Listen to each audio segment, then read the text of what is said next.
It's Clobberin time!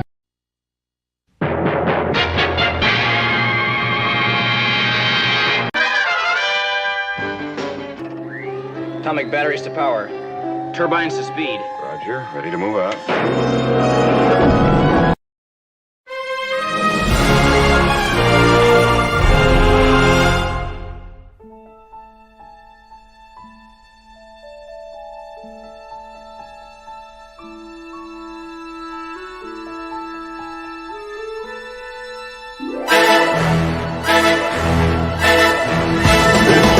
Clobberin time!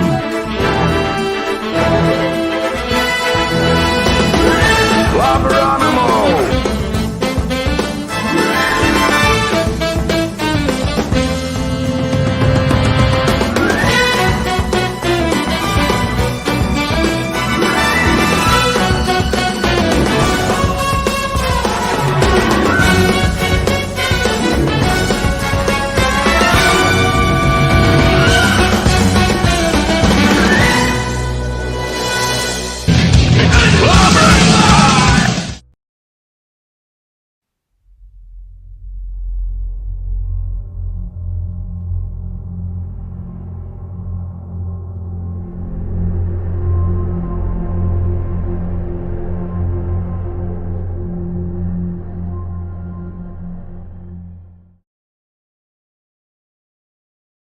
It's Clobberin time! Clobberonimo!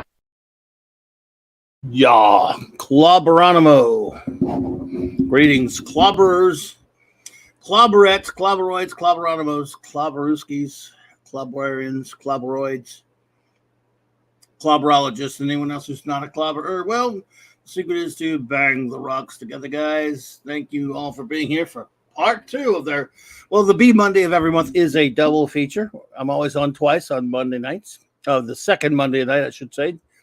The other 3 are over on J-Man's channel, but nevertheless, I want to thank everyone who joined us for our excursion into Earth B. J-Man and myself, we had a great time as always, and I hope you did too if you were here. Bringing you back to Earth B as we do every month on the second Monday of the month. And it was a lot of fun. And I do appreciate everyone who stopped by to hang out with us. So it's really great. Of course, tonight, our regular time is, of course, this time now, 9 p.m. Central, 10 Eastern. With our regular show, as always, is Monday Night Mark C. Comics Talk. It's Clobberin Times issue number 684 on YouTube, number 1,384 overall. The aforementioned show, again, it's Monday Night Mark C. Comics Talk, but even though it's a comics night, since it is Doctor Who month, I thought I would review, and well, last week we talked about Doctor Who comics, and I thought I would do a classic comics review, a Clobby's classic comic review, I should say, of, what else? A Doctor Who comic. Well, a crossover Doctor Who comic at that.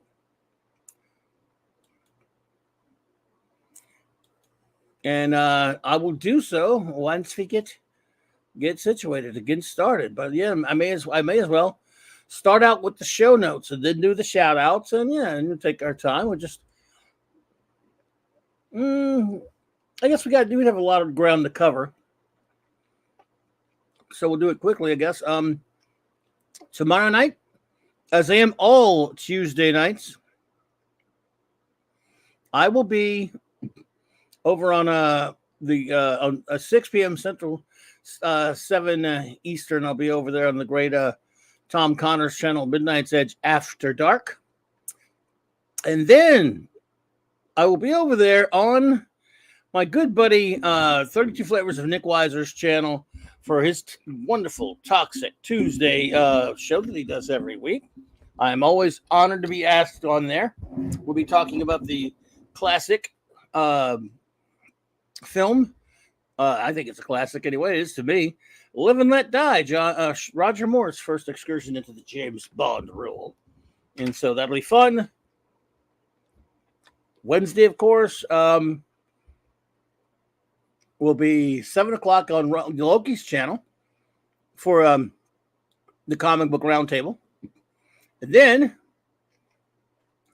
Wild Card Wednesday night on Clobberin time again, 9 p.m. Central Standard Time. All 4 of my shows on my channel are 9 p.m. Central, with the exception of that 6 o'clock B Monday thing we talked about. This week, and since it is Doctor Who month, we'll stay Doctor Who centric with we'll talk about our sort of like rank our favorite doctors, which ones we love the most. And then we'll talk about the companions as well. Who are your favorite Doctor Who companions? No particular rhyme or reason to it or set order, just for fun talking about the ones we love. Then there's Thursday night. Usually on the Clobby's Clubhouse on Thursday nights, my wonderful First Officer Raquel and our great Chief Engineer Mark D with the C. We review a Blake 7 episode, a Star Trek The Early Voyages comic, and the Tales of Tomorrow and things like that. I'm not sure what we'll be doing this week because I think Mark has informed me that he will not be with us this Thursday night. So I don't know. I'll have to check on them. I'll get with the number one on that. We'll see what happens for that. Then of course, but before that, that's at 6 Central. I'll be on with hopefully be on with Tom and the gang on Midnight Touch for that. And then of course Friday nights, the great J-Man's channel again, where J-Man and Sean and I review Jack Kirby's Fourth World. And continuing our review of that, we have a few more episodes to go. We've reviewed it all in a chronological Fourth World reading order. It has been great fun. I've really enjoyed it. And so I can't wait for that. That's 7 Eastern, 6 Central, 7 Eastern. And then, of course, not too long after that, on 8:30 Central, 9:30 Eastern, I guess, on 32 Flavors of Nick Buzzer, my good old buddy, has his Friday night comic shop talk gang. And I should join those wonderful chaps over there to do some comic shop talking. And then Saturday night Star Trek right back here. Same Trek time, same Clubby channel, 9 p.m. Central Standard Time. 4 more episodes of Star Trek Voyager. What a great time we've been having. I want to thank everyone who joins us for that. It's so much fun. Everyone's really cool. And then, of course, Sunday night back at the Sunday Night Geekery with on the great Mark D with the C's channel, our chief engineer. If he's back by then, I guess he'll be back. So we'll see. Now, let us do us some shouty outies, shall we? Let's shout out our good friends who were with us because we really appreciate you all being here with us. Starting with our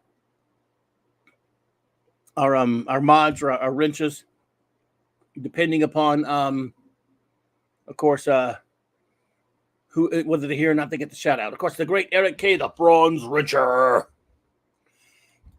The man, the great Chris Persia, Vindicator Wrench of the Great White North. Always appreciate you, buddy. Thanks for what you do, man. Thanks for those ads, that promotion that you always help with, man. I cannot thank you enough. The great D. Bud Martin, the Wrencher of Iron. The great Lord Thoth, God of the Wrenches, and a shout out to him and his wonderful Lady Thoth. Avon lives, long live the Legion, my friend. And he was with me earlier tonight, the aforementioned great J-Man, my partner in crime on Earth B, fellow reviewer extraordinaire, Legionnaire extraordinaire at that. Stephen Callell, the Super Wrench, Maddie's daddy, Via de la Vinch Meownia, Thor in Vegas, the rascally wrench himself, Phantom Outsider, and Maximum Redstone, our own music meister.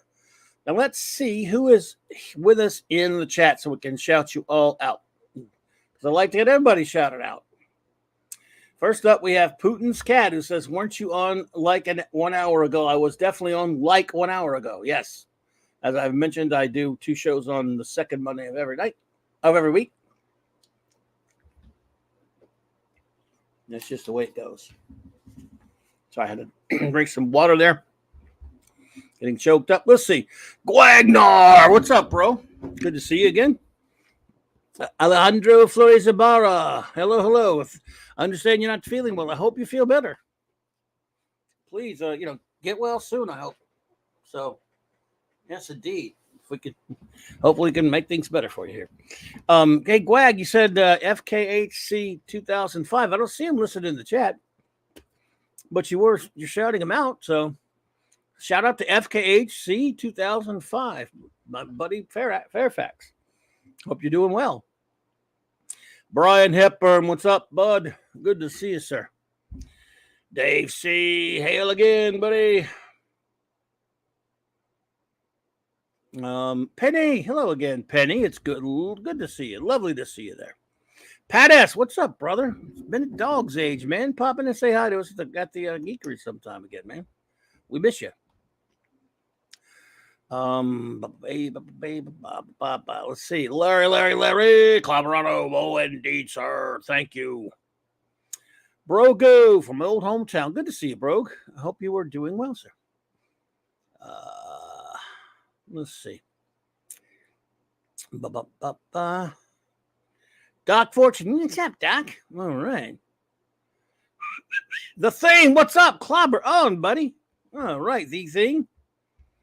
Thing. What is up? And that's everyone that's so far. I think I got everybody. But of course, everyone gets shouted out accordingly as they pop in. It's the way we roll up in here at Clobberin times, always. So shall we begin? Now, let's see. Okay. Doctor Who month. Let's see. We've got the 2 shows this week, and I guess, and then there will be 2 shows next week. Next Monday night, I'll probably just review some random Doctor Who comics. Again, being it's the comic show, but it's Doctor Who month.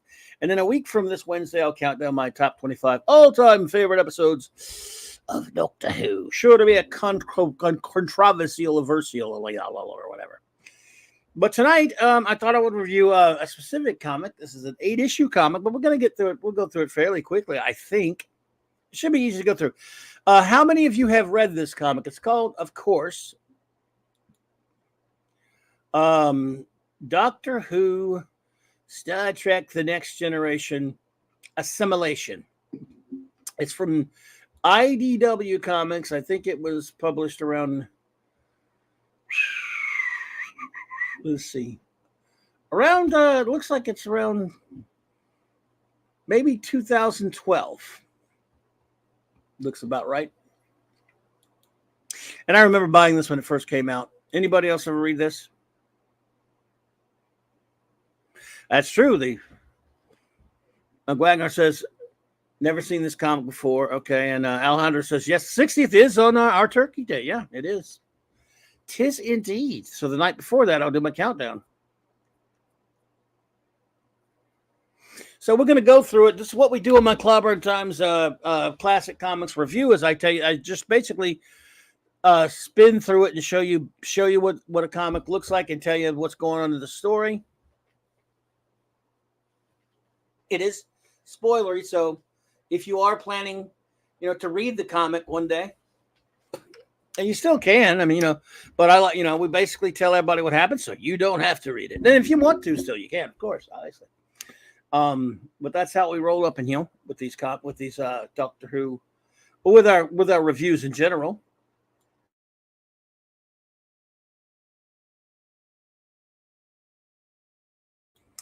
I should have done a DS9 instead. Matt and Odo could be cousins. Oh, well, there you go. TNG is, I guess, I don't know, more popular at the time. I suppose. I don't know. Anyway, let's take a look at it here. And let's get it rolling. And there are 8 issues to cover. We'll see if we can cover it all tonight.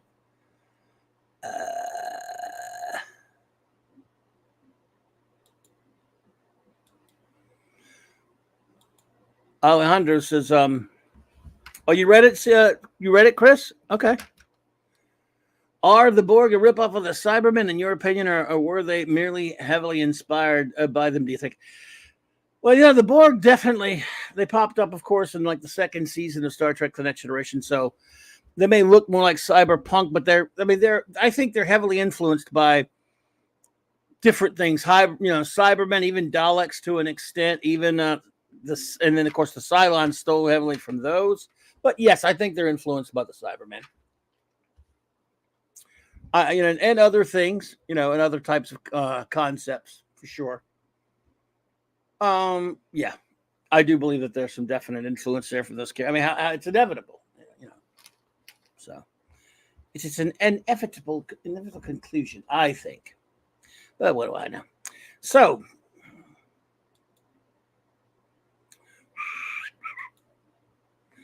There we are. Oops. Got to move that overlay. There we go. All right, then. All right. What's all this then? Full screen layout. Okay. Now we have, here's the first issue of course, Star Trek The Next Generation Doctor Who. Of course, I went back and forth with that title, I guess.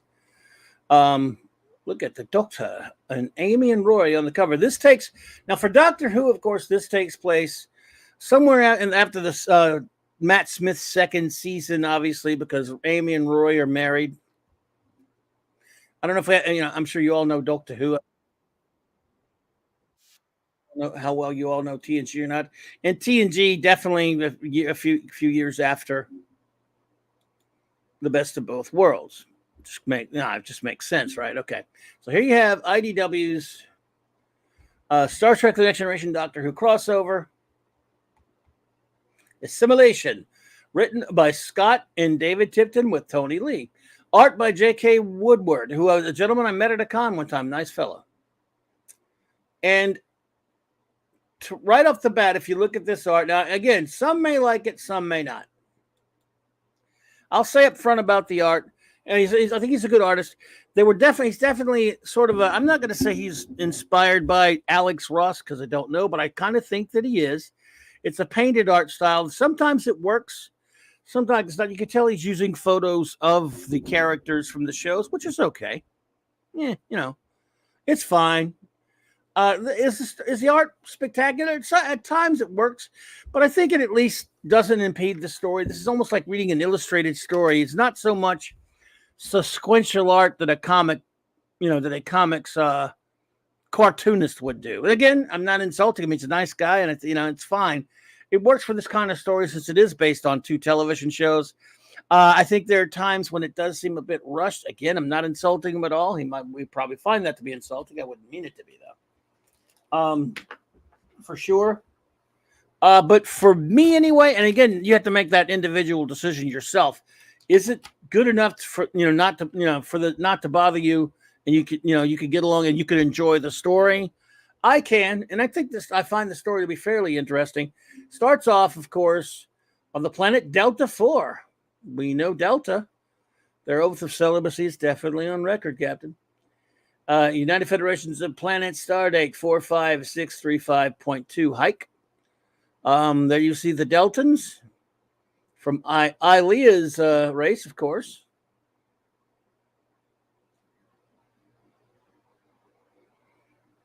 Personally, he says, I would like a third Doctor DS9 crossover, just so we can see Roger Delgado's master with golden. Well, who wouldn't want to see that? And so here we have the Cybermen attacking Delta 4. Assimilation. Squared. Run, it's the Borg. And they think it's the Borg. But it's actually the Cybermen. So they're calling for help. But again, as you can clearly see, it's the Cybermen and the Borg, actually. They're teaming up. Sorry, I meant to say it was Cybermen and the Borg. Some of this art's a little muddy. It's difficult to say. Like I said, it's not traditional comic book art.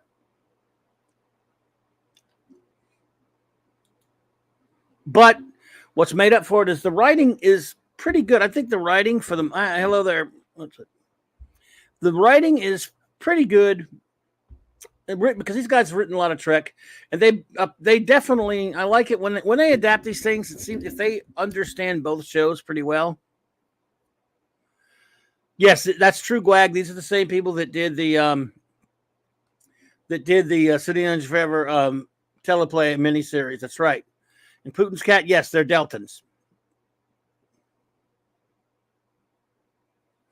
Yeah, Brian, it's not my fave either. But it to me, it gets by. It gets the job done. I mean, I would have probably wanted it to be different, but because right here he draws a guy that looks like Data. That's not Data. I mean, I don't know what's happening, but the Borg and the Cybermen are attacking Delta. They're sending out for help. There's an Andorian captain. Here come the Cybers and the Borgs. Resistance is futile. They're very similar. and they, they've taken over Borg. The Borg have taken over Delta.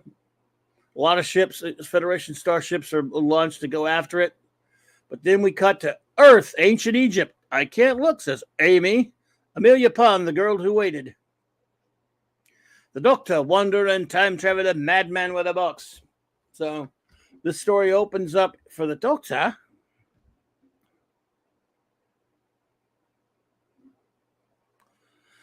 R2D Cybermen. Yes, the RTD Cybermen reworked versions Moffat introduced. Yes, that would be correct. Yes, sir. Pretty much based around that time period. So they're in ancient Egypt, and they're in a what? They're in a chariot. And Rory, man who lived thousands of years, is driving the chariot. And they're all, again, it's really tough to tell, because if you've seen the show a lot, you can hear the voices, you can hear them talking, you can feel that they're in a very going at a breakneck pace in this thing. Comics are different, of course, but the Doctor and Rory and Amy are on the run. They're in the middle of an adventure, and eventually they show up to see after they run and have some wackiness chase scene. They end up going to see the Pharaoh in the palace.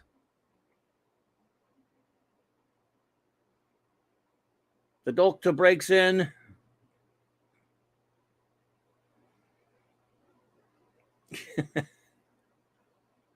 We speed through it here because this is the part we didn't really.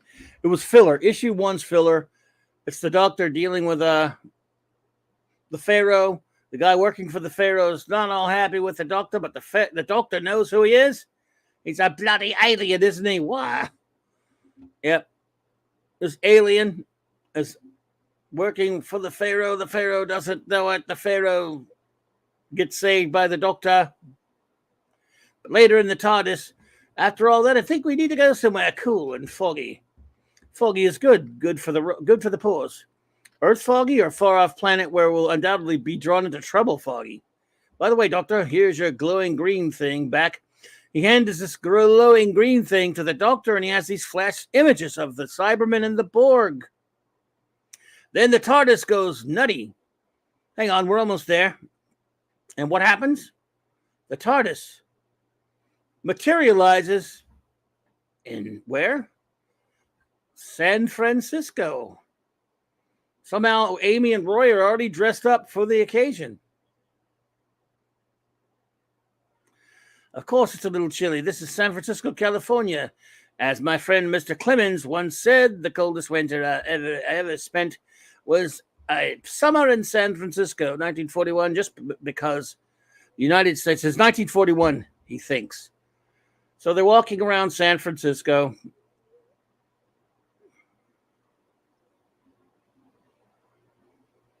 So they think. Then he mentions detective stories, and he walks into this dive. We're bound to run into something unusual here. Something unusual like that android in the pinstripe suit. Uh-oh. Bum, bum, bum, to be continued. Looks to me like somebody's materialized smack dab in the middle of a Dixon Hill story.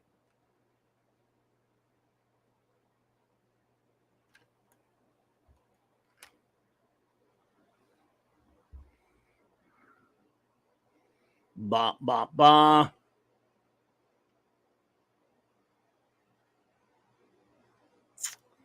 So here we go. God, Jesus. Do you think Gene was inspired by the Dalek when he created Pike's special wheelchair and transportation, when in turn inspired Terry Nation to create Davros? I don't know, because I don't know how much access even Gene had to BBC programs of the time, Chris. I don't know. I don't know. And I don't know if they were, and I know they weren't, I know over there across the pond, they weren't getting Star Trek yet. I know that when Menagerie aired.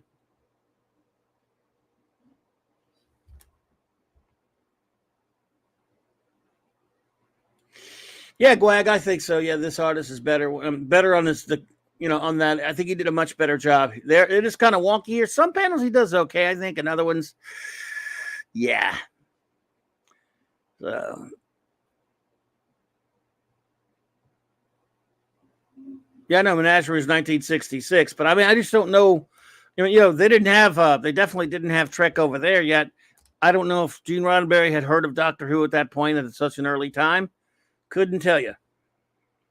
I know Daleks were 1963, but how much was Doctor Who even close to being in the States around the time that Roddenberry go over there? He might have known about it. I have no clue.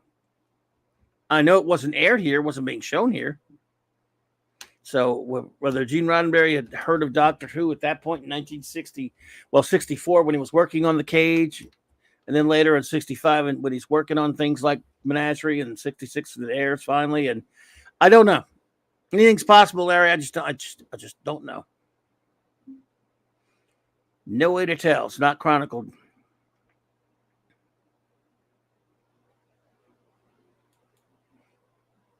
Arrived in UK, Troughton's run before Pertwee era started in 60. Yeah, I know there was about 6 months or so after, well, at least I've read somewhere, maybe 6 months after Star Trek was canceled, it ended up in the UK. Ballpark 69, something like that. I mean, I just, no quote me for pure accuracy there. So there we go. Part 2 already. These issues go by fast. The cover for number 2, Assimilation. Man, they got a lot of ads in these IDW books.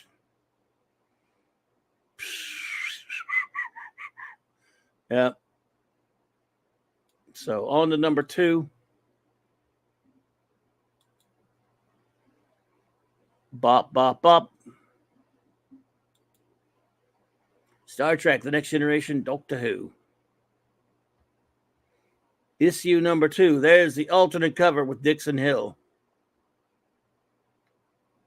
The story so far. The Doctor is an alien. We all know that. Space Defunct, we all know that. Federation planet Delta 4 has fallen under attack by the Borg, a collective of vastly powerful, feared cyborgs. Strangely, the Borg have been joined by the Cybermen, a similar race of cyborgs previously unknown to this galaxy. Meanwhile, the Doctor and his companions have traveled to 1941 San Francisco, but they soon discover some very unusual inhabitants for that time and place. Written by Scott and David Tipton, with Tony Lee, art by J.K. Woodward, lettering Sean Lee, edited by Denton J. Tipton. The Tiptons are very nepotism going on here in this comic. Network diagnostic in progress. Phase discriminator scanning for anomalies. Neural net scan complete. Positronic diagnostic complete. We open up with data hooked up to the positronic scanner, and Geordi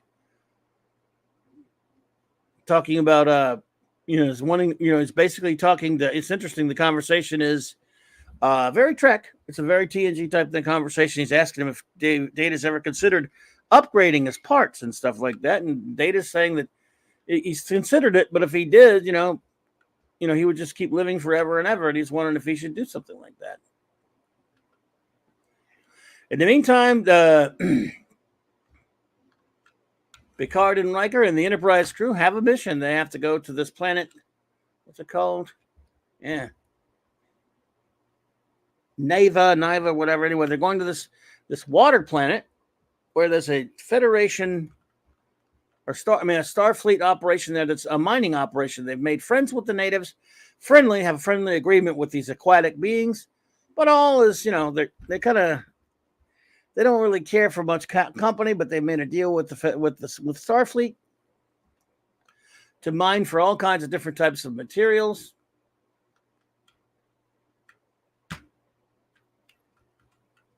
Yeah. But there's a treasure trove, trace of elements of dilithium, beryllium, kelbonite, and more. It's all here. It's amazing what we find here. That could work into the story later, you think, maybe? Anyway, as they're messing around on this planet, And apparently this backtracks to before, where the Doctor landed on their ship. Again, filler, kind of a filler issue. No question about it.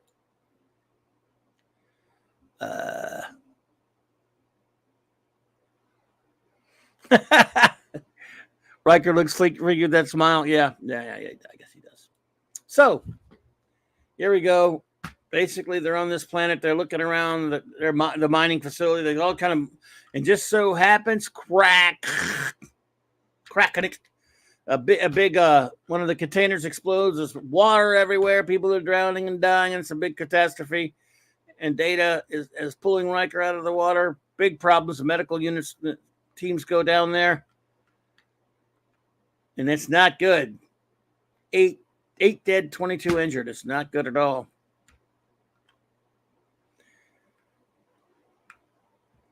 These amphibians want nothing to do with it. They said, hey, we're letting you mine here, you crunch. And they're saying, yeah, okay, that's cool. We get to mine here, so that's good. Anyway, because they're talking about how much of the fleet, Picard's letting Geordi in on something here that was kind of secretive. The Borg lieutenant, we lost so much of the fleet at Wolf 359. We're trying to rebuild our forces and prepare for their inevitable return. We need every scrap of raw material we can get our hands on to maximize our defenses. In some cases, hard choices have to be made to do whatever we must to prepare. The sacrifices of these engineers may very well make the difference for the Federation. And then they said, after you get cleaned up, I'd like your thoughts on the situation. Number one, my ready room in 1 hour. Mr. Data, Doctor, I'd like you there as well. But then later they get to the ready room, and strangely enough, he tells everybody to go play around on the holodeck for a while because there's nothing else to do. There's a new Dixon Hill adventure available. I've not even given it a glance yet. So Picard tells, strangely enough, he tells the crew to go play Dixon Hill, even with all that crap going on. Was that my imagination? Is that Starfleet Officer Cheech Marin? Hey, Chris, I don't know, man. Yeah. Yep, Wolf 359, never forget. Based in, named after a classic Outer Limits episode, of course, that was entitled Wolf 359, of course. Anyway, so they've got time on their hands with nothing going on, so for some reason, Riker and Crusher and Data go play around on the holodeck.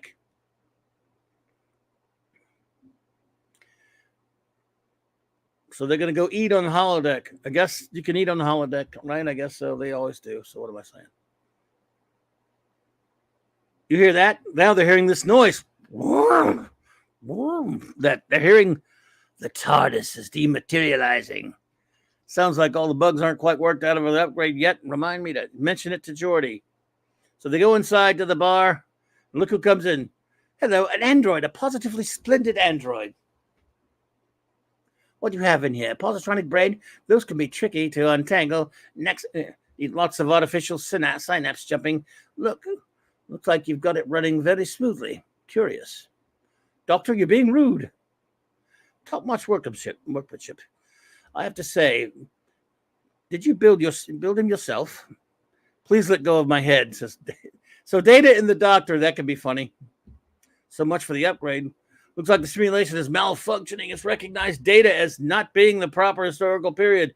Jordan will have to give the artificial intelligence a good workup. Malfunction? Of course. This must all be artificial. Some sort of holographic simulation. Well spotted. Simulation, you mean we're not in San Francisco at all? I should have noticed when we first stepped out. The smells, the sounds, simulated gravity under our feet. Too perfect. Reality is always much messier. Why didn't I realize? Oh, great. I knew it was too simple for us to be in an actual real place. Where are we really? Curious, Commander. The simulations appear to have achieved some level of sentience, or at least the illusion of such. we're simulations, sentient simulations. I see. Shall we put that to the test? It's your funeral, computer, end program. Intriguing. There's the doctor in the holodeck without the holodeck up. Pleased to meet you. I'm the doctor. Would you be so kind as to tell us exactly where we are? Now we better have a word with the captain. Bum, bum, bum. Keely Chow, roll that tide. All right. This is Lieutenant Worf for security. Chief of security, if you'll accompany our guest to the observation down. Yes, Commander. Come with me. Well, you're a big fellow, aren't you? A Klingon, if I'm not mistaken. Relax. We're all extremely friendly. Doctor, what's going in there? Where are we? I'm not quite sure, Pond. It's all very strange. Still piecing it together. Wherever we are, one thing's certain. We're definitely not where we were, and the situation is changing rapidly. What? I seem to be remembering things that have never happened to me. What? Until we got here, a glimpse of our tall friend there. I had never even heard of the word Klingon before. Oops. The doctor's gone and done it now. Captain, these are the visitors Commander Riker discovered on the holodeck. I'm told we seldom receive unannounced visitors in the holodeck, much less ones who park their telephone boxes there. I'm Jean-Luc Picard, captain of the Enterprise. I must ask you, however, who are you and exactly what are you doing on our ship? See, a real captain would have said my ship. Just saying. Not judging. Just saying. He would have said, what are you doing on my ship? Really? No, nobody really. Just doing a little traveling. This is Amy and her husband Roy. I'm Rory. I'm the doctor. Hi. Hello. Doctor of. Just the doctor. Very well then, doctor. A pleasure to meet you. And anyway, a lot of the typical stuff you would see in the TNG episodes happening here. Alejandro, that would be cool if they did I guess they wouldn't be able to get away with doing a big finish of it, but yeah. No Wesley. Boy, the writers probably didn't like Wesley. So, yes, thank God there's no friggin' Wesley in this thing. Makes it even better. So, Deanna, are you getting anything from them? Deception, intention, anything you can tell us? No attempt to deceive at all, Will. From some friends, I sense a nervousness, but an absolute trust in their companion. And from this doctor, it's like nothing I've ever sensed before. There's a wisdom much beyond his years, and a sadness, great sadness, but no ill intent, I'm certain of it. We shouldn't be here, really, or you shouldn't. Are we the first, though? I don't suppose you had any other unexplained visitors lately? Not that I'm aware of course. It all depends on how you define beep, beep, unexplained. Bridge to captain, receiving a distress signal. Priority 1, audio only. Put it through, Mr. Data. Help us. Massive attack from the Lassiter is already gone. Repeat, this is command control.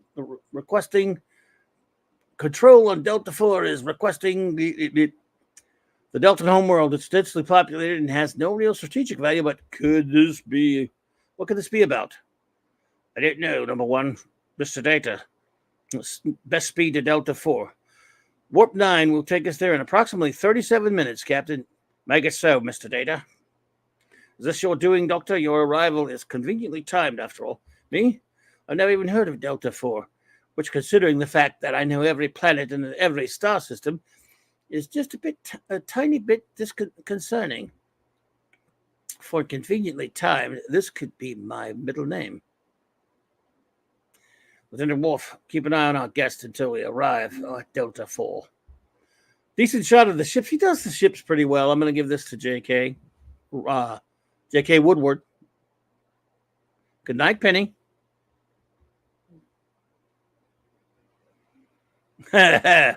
Dr. McCord, shut up, Adric. And shut up Wesley, too. What about Wesley? Wesley should definitely shut up. And Adric. Freaking flippin' Adric, Jesus.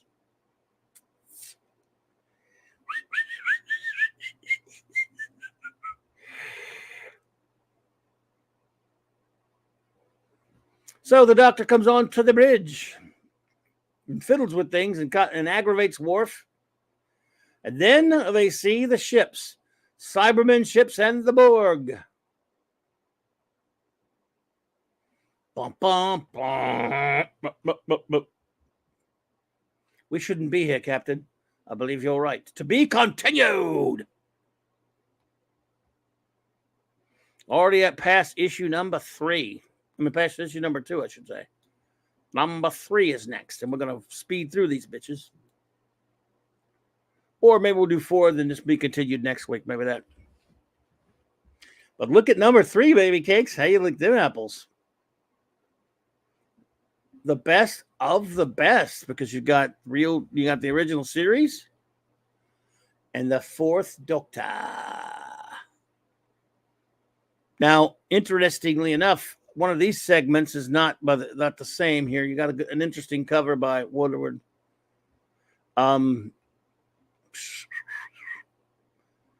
Okay, Captain Picard has requested that some members of his crew take a recent upgrade to the holodeck. A program simulates the moment a transmission comes in forming. They meet the doctor. Blah, blah, blah. You already know what happened. Anyway, written by Scott and David Tipton with Tony Lee. Art, J.K. Woodward and the Sharp Brothers. Lettering by Sean Lee and edited by Denton J. Tipton. Love that cover. That's the cover I got, the cover A, of course. Red alert, shields up. Well, they did a nice job on the cyber fleet and the Borg fleet, I think. I think that's pretty good stuff there.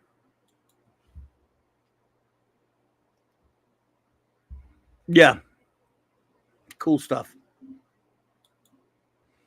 And so, data, have we been detected?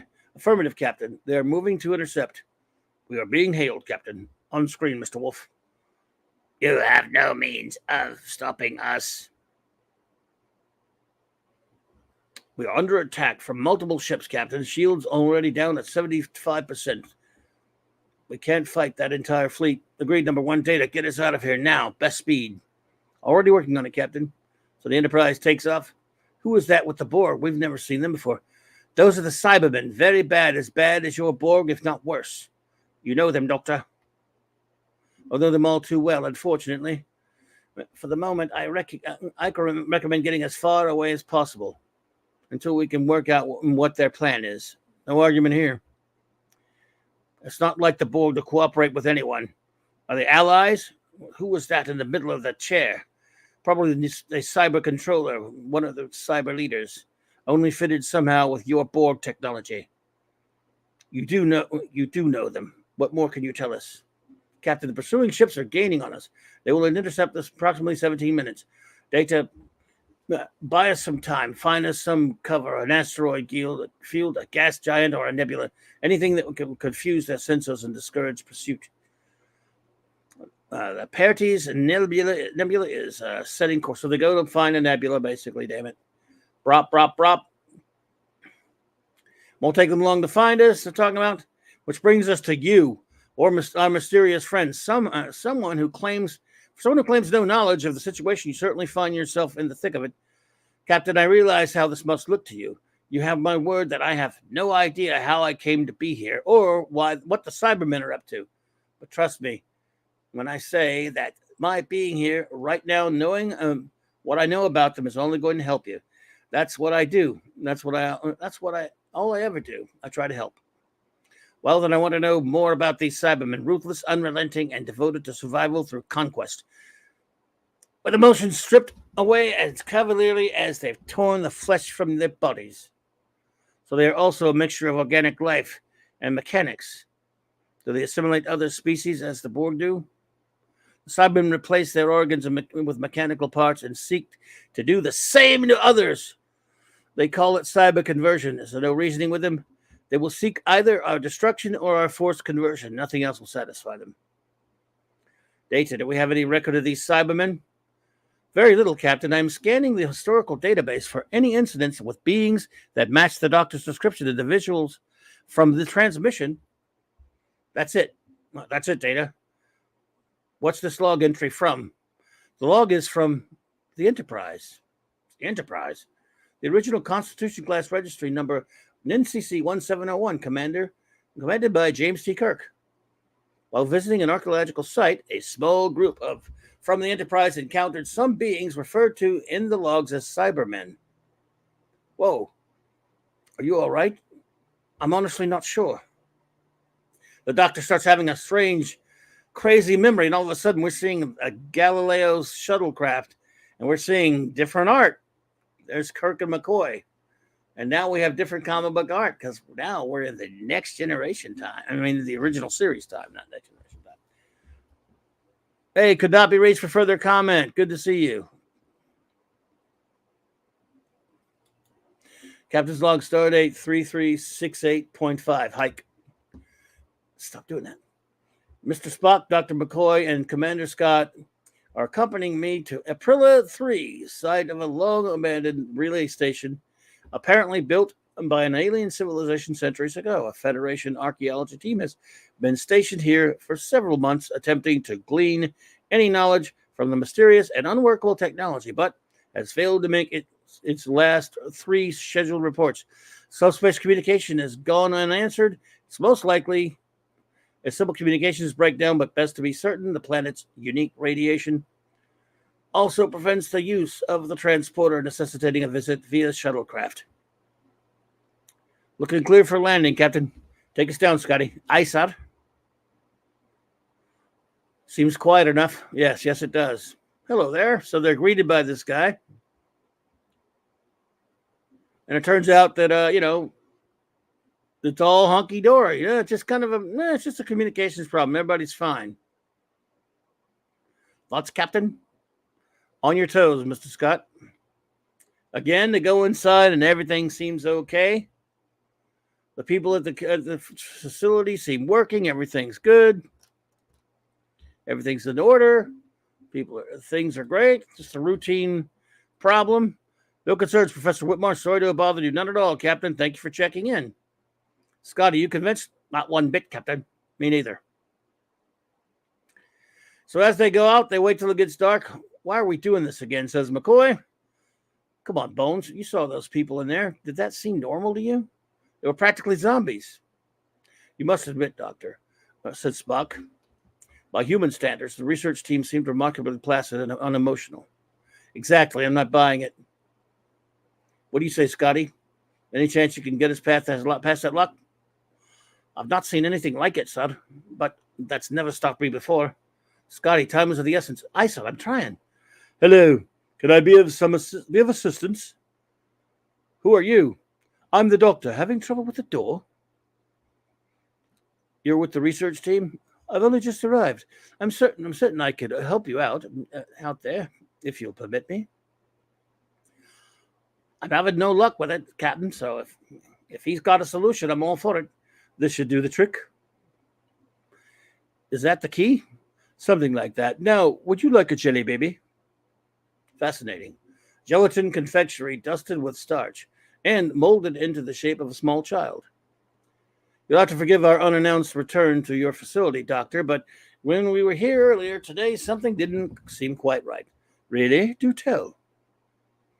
Well, this seems a little out of the ordinary. Yes, I agree with you with that. It's quite disconcerting, isn't it? Whitmore is completely catatonic, Jim. Zarlanga, too. Captain, look here. Captain, look here.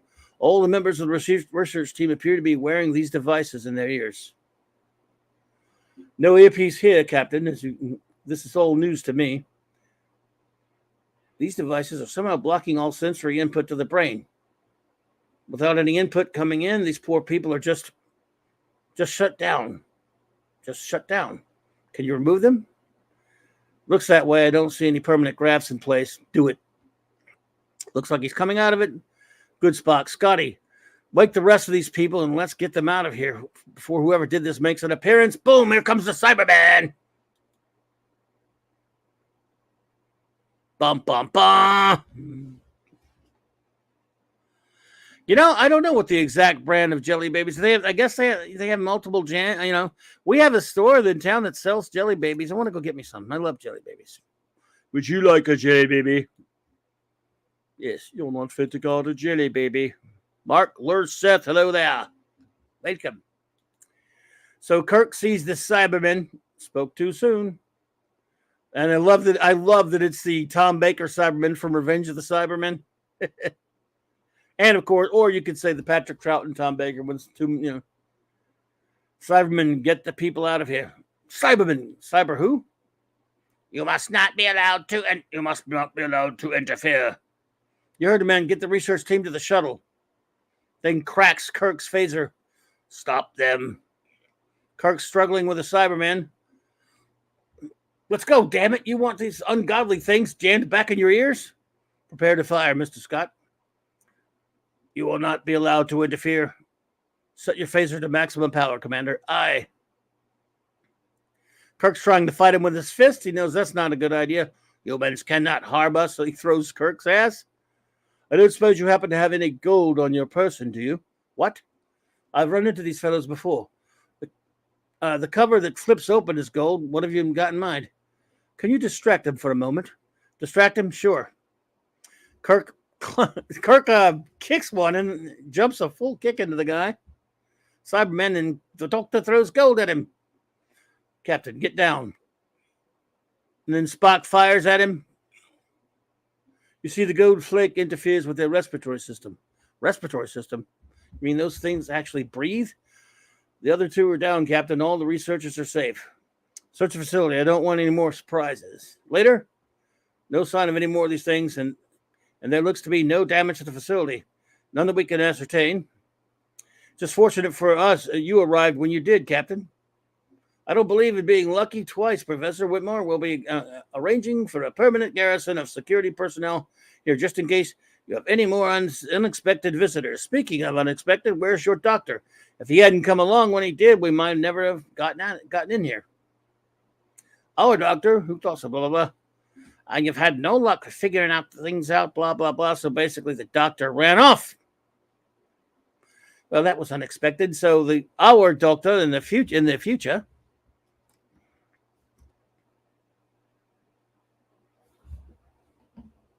What?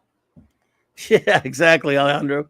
So they take care of the Cybermen in that era, but we're back to the present, or the 11th. With Doc 11 is back on the Enterprise.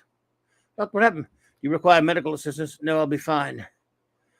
That was me. I was there. I remember that now. Peculiar thing is, I also remember not remembering that. There's no record of you in the log. The chap with the scarf. That was me. I just looked a little different. How could you have been there? It's a little hard to explain, really. He does travel a lot, That would make you more than 100 years old. Don't be ridiculous, Commander. I'm nowhere near 100. Captain, if I'm remembering things that should not be, we're all in greater danger than I realized. Indeed. First things first. What's our status, Mr. Wolf? Scanners show no sign of our pursuers. Blah, blah, blah. Where am I?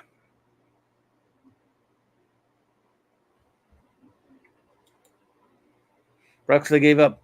That's not like the Cybermen. They gave up on. If they gave up on us, it may be in pursuit of something more important. Bigger fish to fry. You might be right, Doctor. But let us take advantage of the respite to attempt to find some answers. And I believe I may know where to start. Now where are we going? If everything you're telling us is true, then I have a friend with whom you have much to discuss. Guinan, there's someone here I'd like you to meet. To be continued. And we'll run through issue 4 and then continue the rest next week.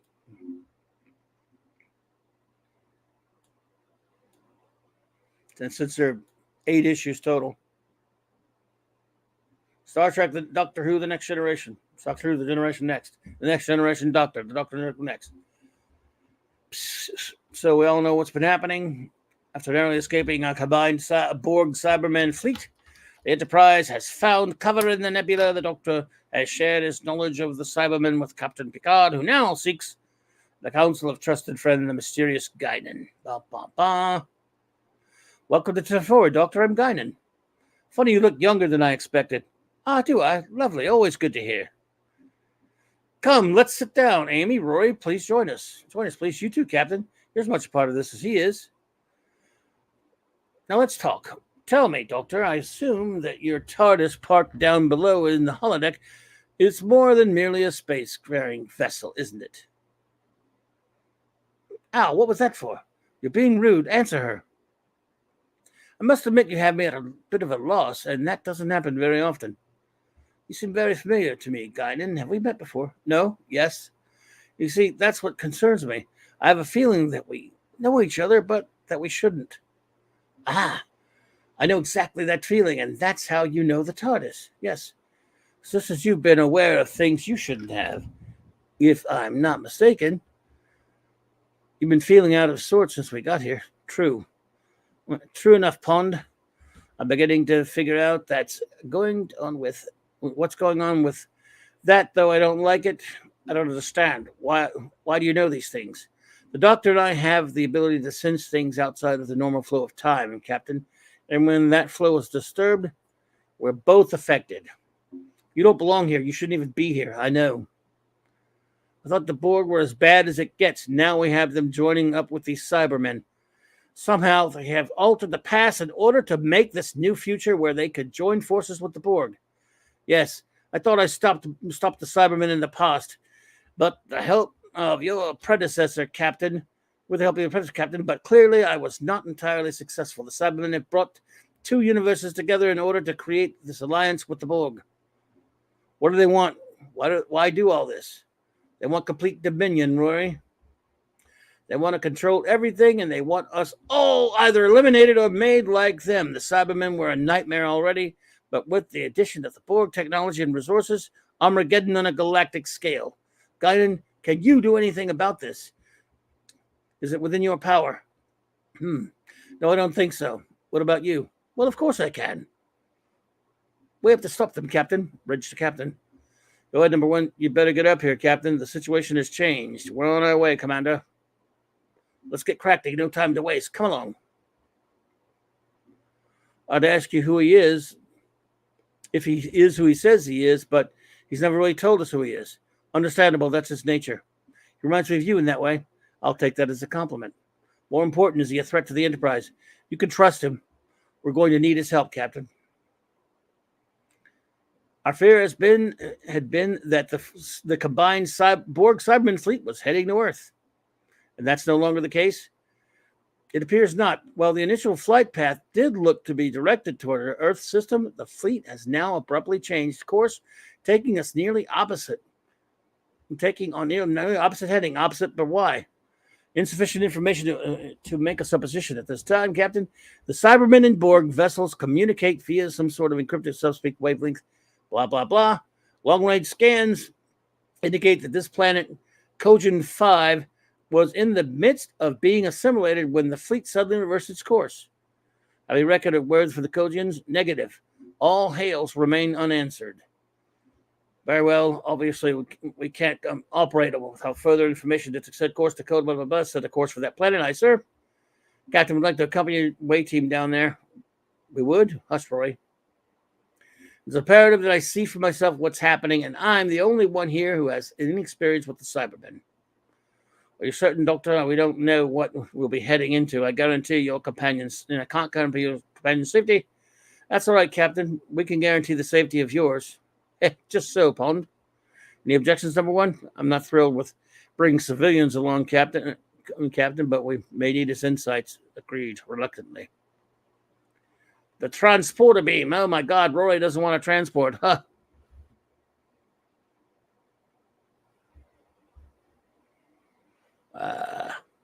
Let's see.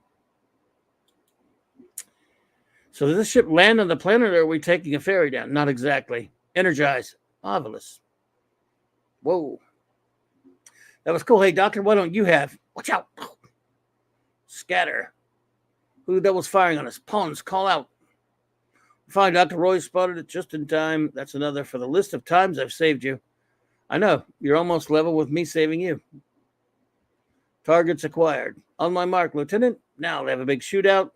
The doctor's shooting a sonic screwdriver at something. Sonic screwdriver overrides the wavelength. Once the little devil got close enough, I was able to shut down its systems. This must be a bit of local color. It's not a Cyberman design, and it looks too pretty to be one of the Borg. I think you're right about that, Doctor. The Borg don't waste a lot of time with styling. Doctor, look over here. That's one of your Borg, right, Commander Riker? Yes, it is, Mr. Williams, and I'd appreciate it if you'd stop referring to them as ours. Sorry about that. Looks like they saw a little more resistance than they expected. I don't understand, Commander. Based on the data logs, we received Borg ran rampant over Delta. What could have slowed them down here? We have more over here, Commander. Ugh, gives me the shivers. The shivers, Miss Pond. Ah, a colloquialism, yes. I have observed that my crewmates often find the Borg unsettling. Commander, another one. More of them Cybermen now. To what exactly went on? Basically, it looks like the Cybermen are farging attacking the Borg.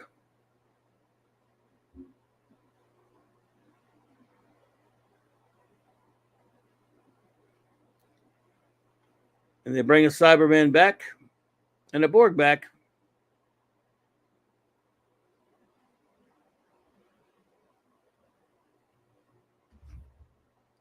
I don't understand. Let's see here. It shows that the Cybermen, I'm moving it up a little bit since we can get done for this tonight. Turns out that the Cybermen are destroying the Borg and trying to take over the Borg. Captain of the Bridge, knowing such as multiple vessels dead ahead on my way. It looks like multiple Borg ships, Captain, all completely destroyed. Cybermen have attacked the Borg. They've destroyed them. And Picard is giddy about it. So the enemy of my enemy, something like that. You can't be serious, my friends. Gentlemen, the Cybermen are not your friends.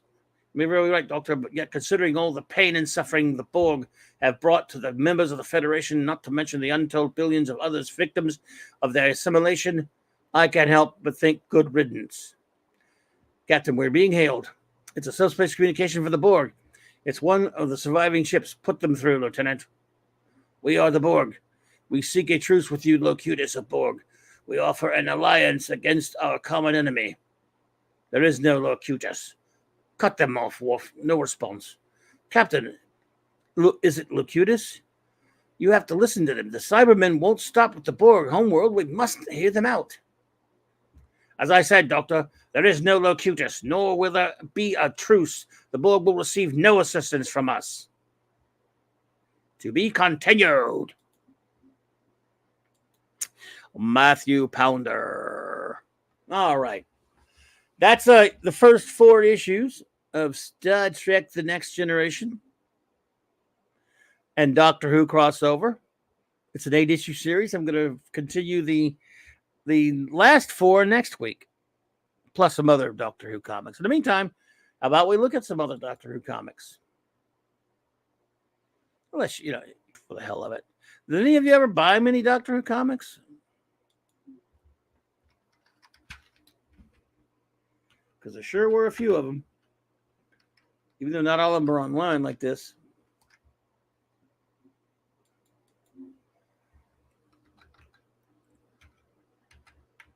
Oh, boy. Sorry. Oh, man. What is wrong with my stupid... All right. Okay. All right. Now we got some Doctor Who comics. We looked at some last week. Parker Luck. Let's see.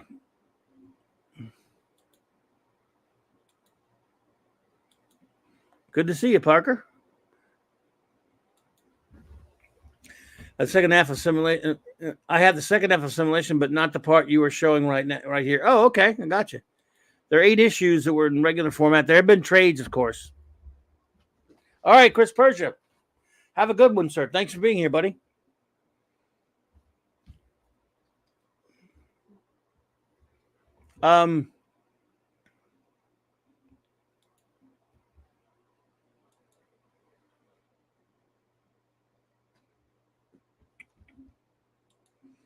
Yeah.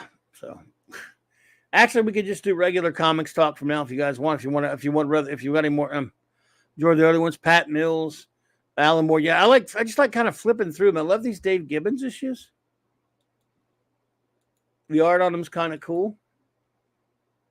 This is when Marvel started reprinting them in the high quality paper format in the early 80s.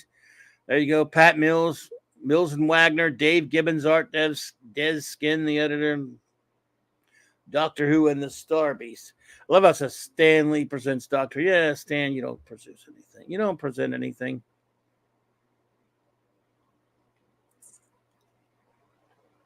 Who are these people? Doctor. There he is. The doctor with look. The doctor's got a sombrero on. This isn't Benny Dorm K9. Correct, master. There's K9 in the doc, but they don't. I think at the time they weren't putting him with companions. It's just the doctor and K9, which is still pretty cool.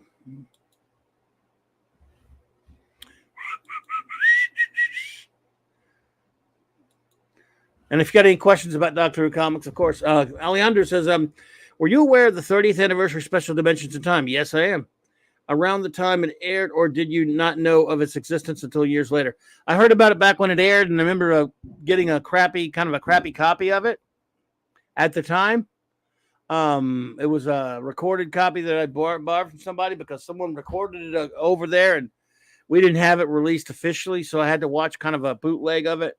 But I remember it very well. It's kind of cheesy and silly, but at least it's there are fun elements to it. It was kind of a weird story, but it was a children in need thing, and it was a 30th anniversary special. So yeah, hey Mazarus, what's up, man? A comic I know. This was one odd, weird. Worst line in it was Picard. More power to them. So yeah. Oh, you're talking about yeah, I hear you. Agreed. I do love the Tom Baker Kirk part. That's my favorite part. The art is hit or miss, even though I like J.K. He's a good Woodward. He's a good artist, but I thought the story was actually pretty good though overall. Yeah, it's never been released officially. I had a bootleg of it, so probably is it on YouTube? It's funny how I don't know if that's on YouTube, but I can tell you this. Time Crash is the copy of Time Crash on YouTube is garbage. You can't find a good copy of Time Crash unless I don't know. Maybe you can, but I can't.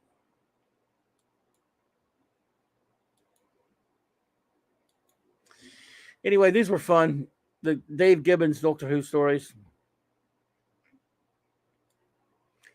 I remember buying these. Who's Who? Walt Simonson, illustration of the Doctor and Romana. Peter Davison, this was before Peter took over. Sarah Jane. Return of the Daleks. Few creatures cause such universal dread as the Daleks. Their raiding parties have appeared throughout time and space, rampaging and conquering. And once long ago, they landed on Anhat, yes. But things turned out a little differently during the return of the Daleks. This is a red Dalek. Oh my goodness, exterminate. This was one of those stories. Look, that guy looks like he looks like Chameleon Boy's planet, Durla. This was the Dalek story without the Doctor. He was just they did stuff like that back then.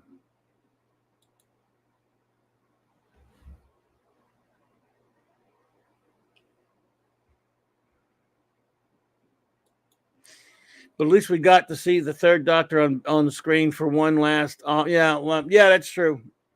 And the sixth Doctor finally getting to meet the Brigadier. That was the good things of it. It was silly, but at least Tom was there. He was there just in a smaller capacity. He didn't participate in the action, but he was there. He was speaking.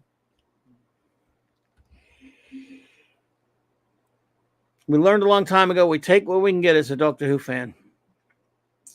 Parker said, I've lately been reading the Steve Ditko's Visionary Trade of late. Oh, there you go.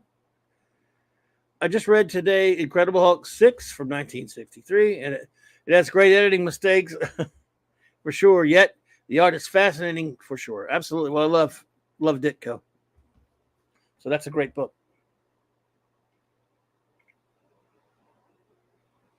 Let's see. And y'all, okay. All right.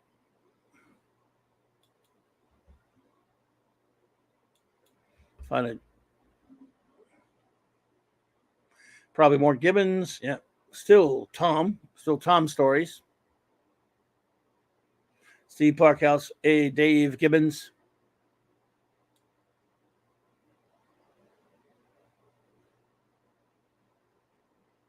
It's just fun to look at that art.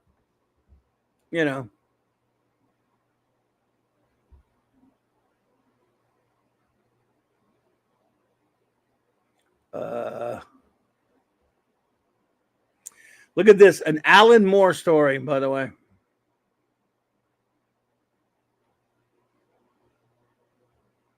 Called Black Legacy.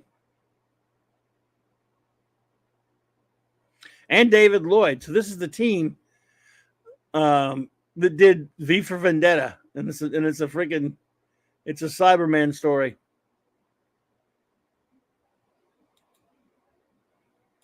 How about that? A Time Lord known only as the Ronnie. She hates me.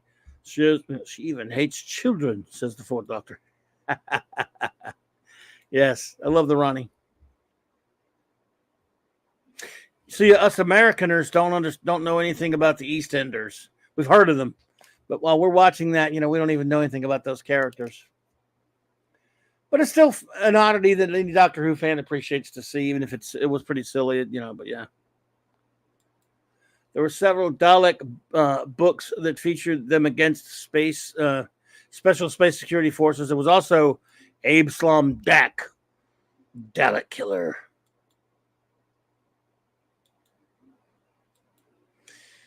So yes, a Cyberman story by Alan Moore. Crazy.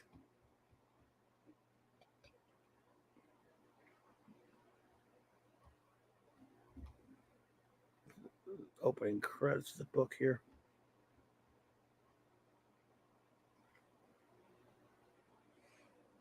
Yeah, Master Log, Black Legacy 22.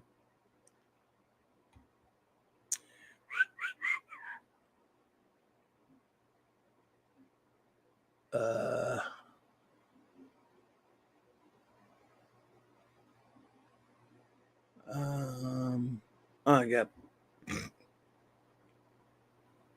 There we go.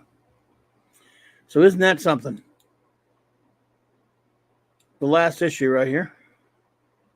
Then they go into Peter Davison stories.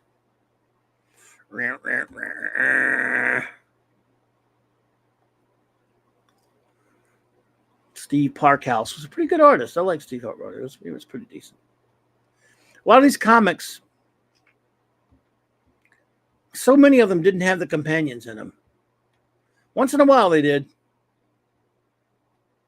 But so you got to figure the Doctor always found some time to have all these adventures on his own without companions.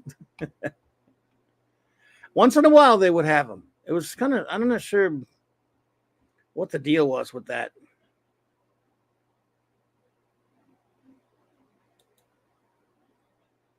RR, what's up, RTNZ?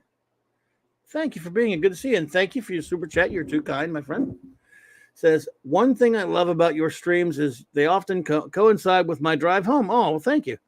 Always love, always nice to drive accompanied by a stroll down memory lane. Cheers. Well, I'm very, very flattered by that. And thank you so much. You really Too kind. Thank you. And I'm glad that I'm hanging out with you on the road there because I drive a lot. I used to have a lot jobs where I drive a lot more, but I love long drives and I do drive still a bit. Zachariah, good to see you, my friend.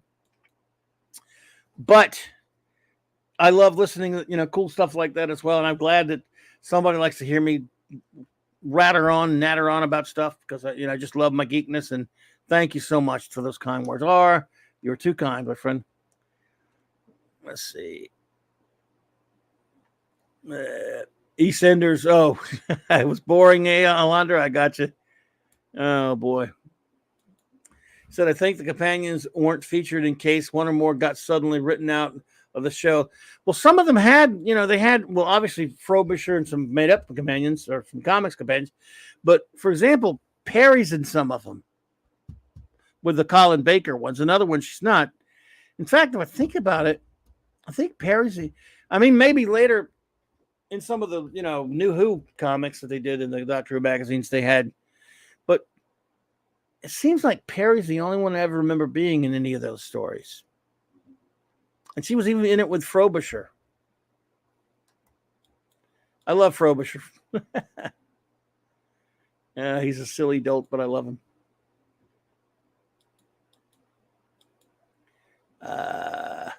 Then there was one I might review next week. A couple of them. That was this one here. Grant Morrison Doctor Who stories. Because Grant Morrison wrote some Doctor Who stories, and they were kind of, they had pretty good art too. John Ridgway, Brian Hitch. So they were pretty cool. It was IDW reprinting them, of course, here in this case. And look, see, there's Perry and Frobisher. And yet, when the McCoy story, this is him by himself. Both pretty cool stories, though.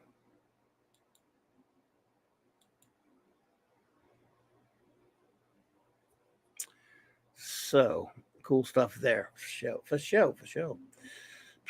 Anybody has any Doctor Who or comics questions? But, now that we're still, we're in it's comic show tonight, but, yeah. Doesn't have to be Doctor Who comics in particular if you have any comic things to say, because we've done our review and stuff, and we've done our due diligence for Doctor Who month, though I'm still going to fiddle around with it. If you have any other questions about comics or anything like that you need to mention, feel free. We still have time for that, of course. Yada, yada.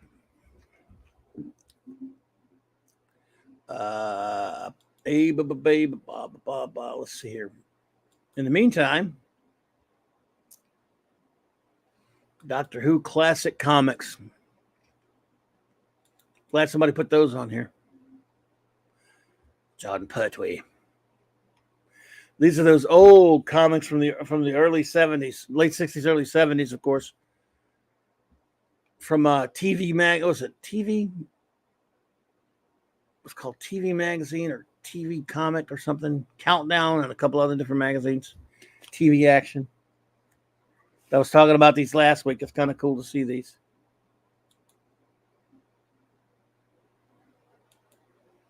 K9 beats Sarah Jane. Jamie and Joe Grant and Ace as the longest running classic companion, if you count them. Oh, yeah. Well, there you go. Yeah. And I love all those. I love Sarah Jane and even Jamie and Joe and Ace. Ace is one of my favorites. But we all love K9 too. Affirmative, Master. I've been your companion for the longest time.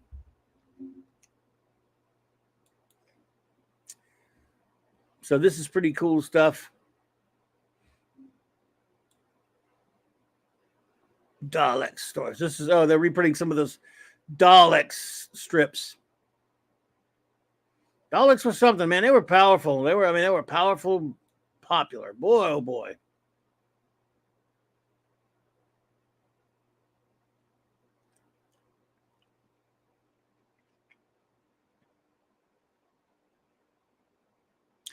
And then again, even the third Doctor's not with any of his companions. And the early ones, I was talking about this last week, the early comics with the first and second Doctor, He had 2 grandkids with him, but it wasn't nothing. Susan wasn't there. None of the TV companions were in there with him.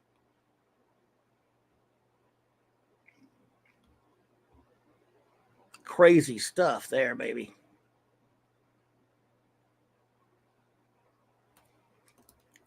Yeah. I shall destroy you, robot dog. That is not correct. I shall destroy you with this laser beam that the master has given me. That hurt. I have defeated the Gorn. Master, I have defeated the Gorn. The Gorn have defeated. Well done, K9. Would you like a jelly, baby? I am not able to consume confectives, Master, but I am malfunctioning. The Gorn hit me. The Gorn hit me with his knife. Oh,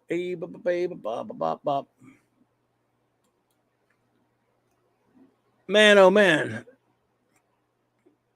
Marvel Comics, classic Doctor Who comics. This is the times where, man, it was just so huge over here at this point with these comics.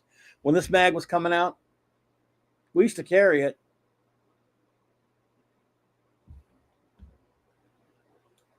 And you see it at a lot of comic shops and stuff. TV action plus countdown, all action adventure with Doctor Who. A Stitch in Time Part 4. Hawaii Five-0, The Persuaders, Captain Scarlet. Wait, Hawaii Five-0 had a comic book? Had a comic strip? Or was it? I don't know. Maybe just mean the TV show. It'd be funny if there was a comic strip of Hawaii Five-0. Yes, there's the Doctor. Interesting art.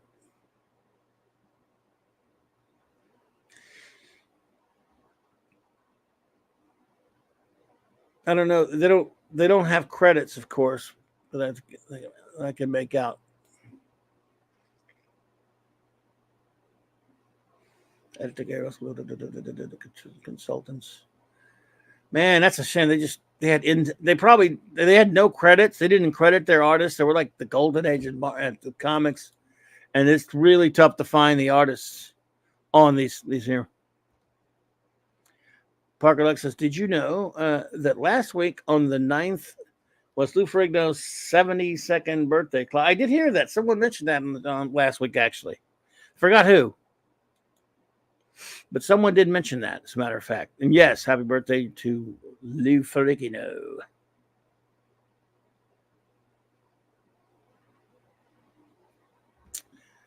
VHS for Vengeance on Varos.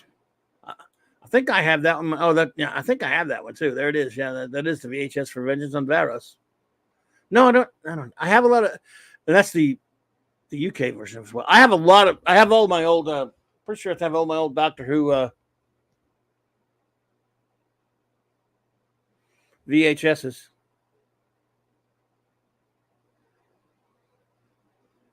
Oh man.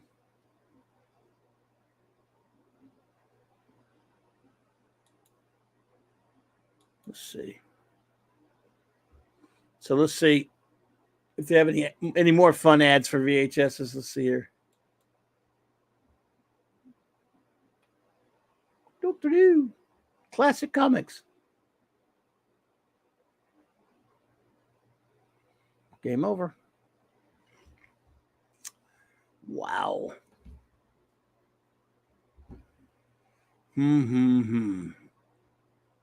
Whoa, look at that Doctor Who jacket. TV action, TV countdown, all action adventure with Hawaii Five-0, Captain Scarlet, UFO, and other TV favorites. Does that mean those are comics they're talking about? I wonder if they had, I'm going to have to look into that. See if they have like UFO comics and Hawaii Five-0 comics. Hey, there's Joe. Wow, I got a big Joe picture. My goodness, Joe. I love Joe Grant. Joe Grant. I love Joe Grant. Who doesn't love Joe Grant? Lasher, hello there. Welcome. Vintage on Varos. Yep. A lot of people can't stand any of the Colin ones, that one especially, but I mean, that's a weirdo one now. It's a weird episode. It's like it was filmed on VHS. It was filmed on a really, But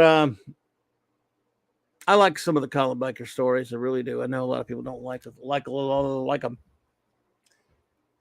Might go watch one later. I'm with you there. Joe Grant's one of my favorite companions of them all, Alejandro, and yes, definitely my favorite Pertwee companion. I mean, I know Sarah Jane. I love her, but I think Joe was better with Pertwee, whereas Sarah was better with Tom. But I love them both, of course. And I love Liz Shaw, but I think Joe. I do like Joe a little bit better. Sorry, Liz. Yeah, Jason Connery is in Vengeance on Varos. That's true, isn't it? Oh my goodness.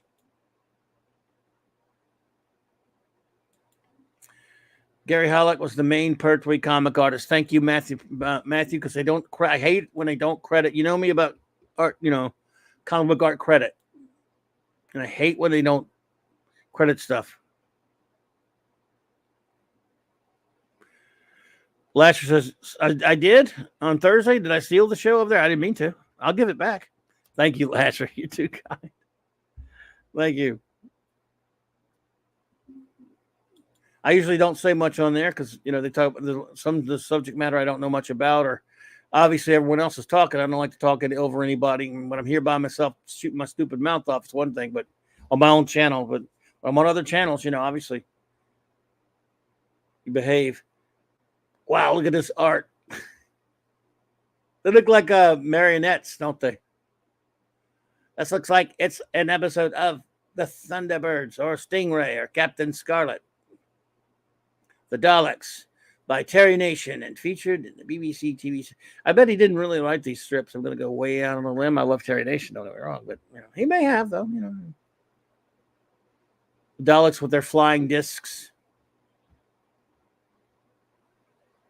Dalek controller with Emperor Dalek there. Wow. What little we knew, man.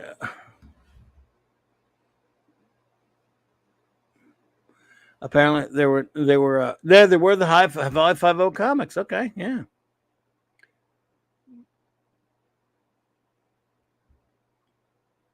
Oh, thank you, well, Lasher. You're too kind. I do appreciate that. Larry got to meet and speak with 11th Doctor one-on-one. Larry did. Cool, Larry. Nice. Yep, I love that episode where Joe Grant and Sarah Jane teamed up, of course, and we got the 11th Doctor in there. We've loved the Jerry Anderson Dalek show. Yeah, would have loved that. Yeah, okay. Oh, by the way, Matthew, you those comics.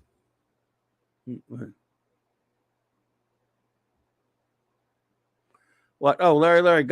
You're telling Larry that. I'm sorry, Alejandro. Wow, you got to meet and speak with the 11th Doctor one-on-one. That's fantastic, Alejandro. I misunderstood. I looked at it so fast because I'm an idiot. So, pardon me. Forgive me. But Matthew, do you know? Was there a UFO comic as well in that mag? Like it says. I mean, it just says UFO. It doesn't say that it's a comic. My assumption is from TV Action that it was a comic book. That it was a comic. I'm going to try to look up some of those. I'd love to show those to Raquel. She'd freak out if the UFO comic. I mean, I think I've seen it, but I just wasn't sure that I've seen it before, but I'm not sure. Ezra Goldstein, shalom, my friend. Hello. Terry Nation mainly didn't like other screenwriters doing Dalek stories on the show, such as The Power of the Daleks, Evil of the Daleks, Day of the Daleks. Yes, that's true. He wrote the best Dalek stories. He was the Dalek. No, Joe Grant met the 11th Doctor on Sarah Jane Adventures. Yes, I know. Oh.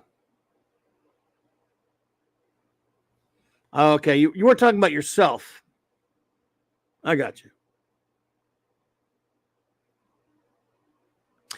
Yeah, I mean, TV Action, I've seen pictures of it. I've also seen pictures of like some of those other mags, like what was it, Joe 90 and and the other ones that had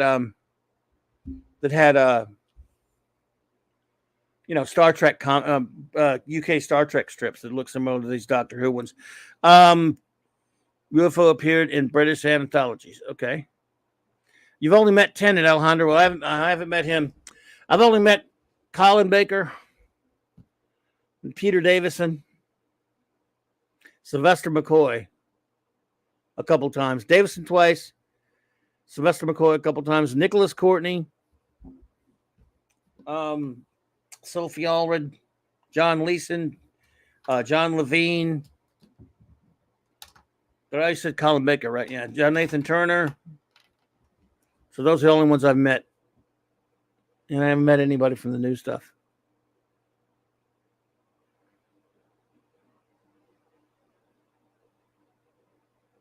Hey, that is sad, Alejandro, that he passed away. You know, he did an appearance right in my hometown when I had to work that day and couldn't make it. My two of my best friends were able to be there, and I wasn't. I was not.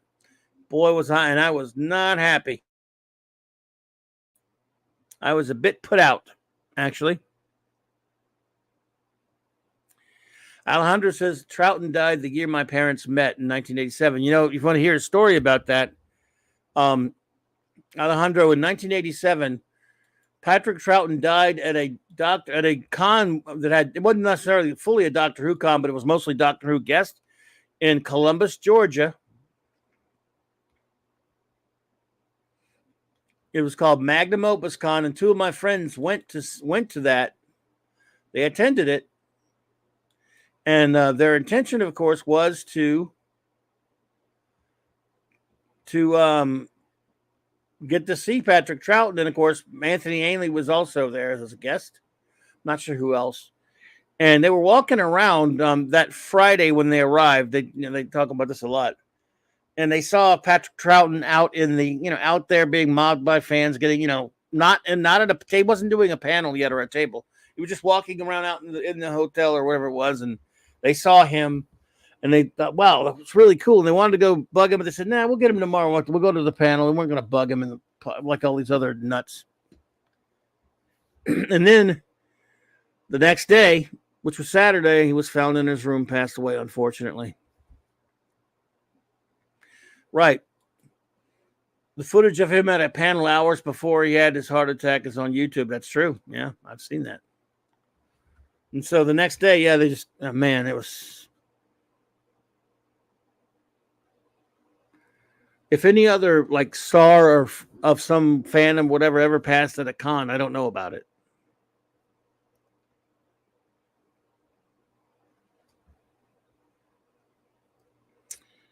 Yeah. I believe my friends told me that Anthony Ainley came out at a panel and made the announcement. The great Anthony Ainley is the master, of course. And yeah, it's a shame. Patrick Troughton was brilliant.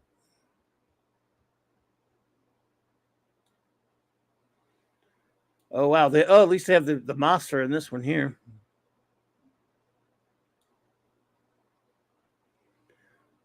See if they have some second Doctor stories. There's a first Doctor story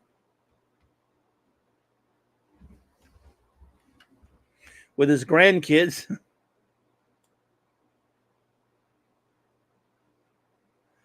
Where's the second Doctor story? Oh, they got an article about the Web of Fear.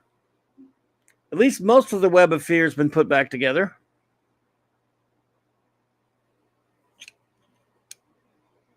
Most of it.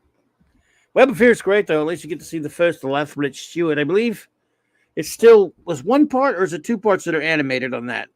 I can't remember. I know I actually have it, I think, but I can't remember at the moment. Does make me want to watch a Troughton episode, though.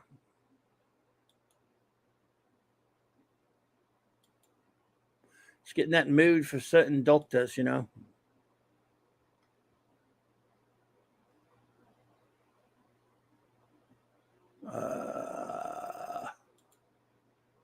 Whoops.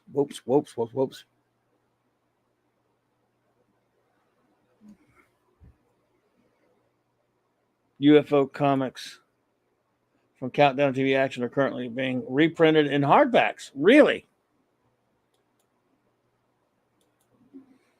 How would I look those up? Because if I put UFO comics, it's going to be, the search is not going to do much. But you know what? I would love to find some of those to show Raquel.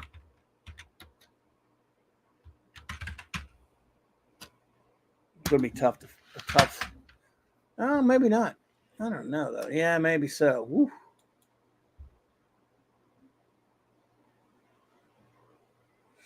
Do you happen to know? Oh, Wagnar's got something for me. What you got, Gwag? Oh, what's that? Okay. Gwag, thanks, dude. Okay. These comic strips have kindly been uploaded to the. Oh, my goodness. It's the Shadow Facebook group. Because I know this. Yeah, oh, my goodness. Join group. Well, let's see if they let me join. Please answer all 3 questions. Thank you. 1. Do you agree to read and follow the group rules posted in the announced thread in the group description? I guess I could just write the word yes. That would probably be for the best, wouldn't it? Bop. So, yes. Yes. Who is the Shadow Commander?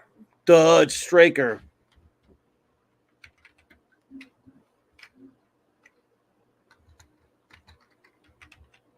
It's Straker. Duh. Let's see. Which is your favorite episode and why? If you don't remember, that's fine, but please give some reason why you want to join. Wow.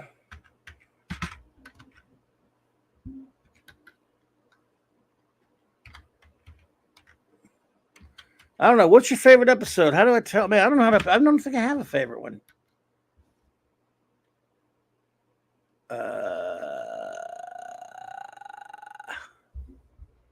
What's your favorite episode and why?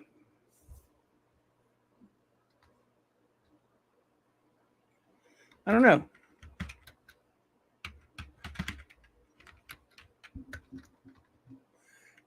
How do I answer that?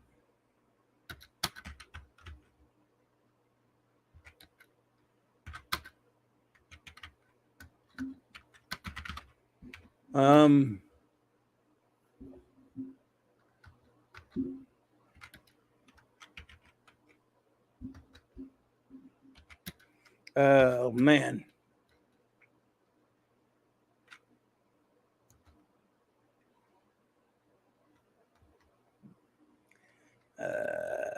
Well, I don't throw a great episode out there. I just say, I mean,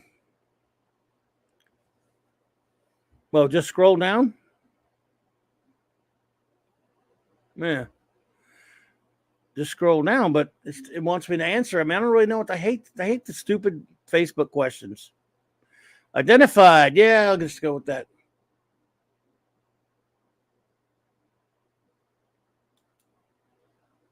What the hell? Where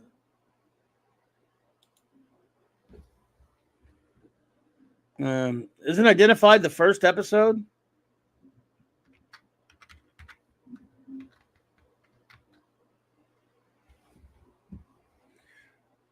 What about a question of priorities? Man, I'm on the spot. I could do that with Star Trek easily. Episode list. Let me see. Identify it's the very first one.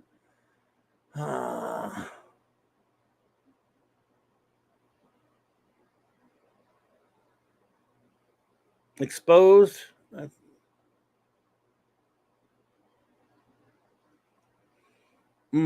think I know which one I like the most. Kill Straker. Sound of Silence. Question of priorities. Subsmash is great.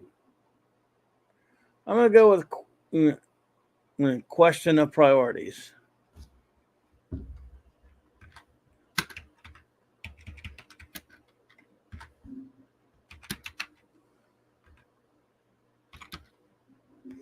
All right, man, I just wanted to look at these things, and they got to pull this on me.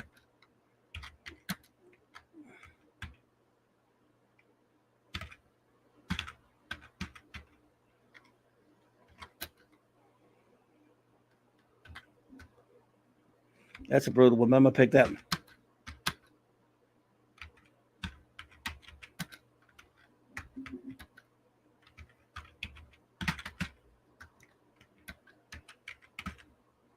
I almost picked the square triangle.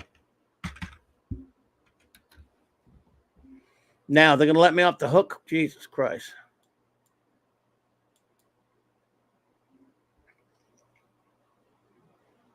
So maybe they'll let me in the group. Maybe they won't. We'll never know. Link sent you as a menu with all the issues that you can view without joining the. Oh, okay. Well, I'm just a dumb arse. Choose a Paul Foster episode for Raquel. Yeah.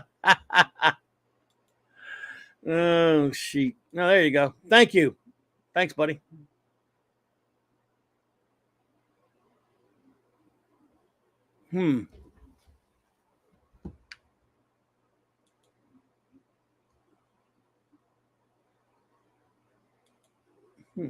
Menu. It's not, this one's not working for me. This link doesn't work on my computer, buddy, but that's okay.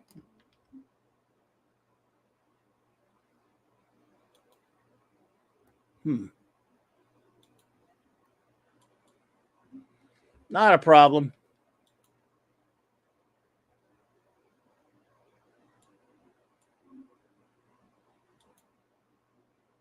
Not a problemo, dude. Let's see. Let me try something.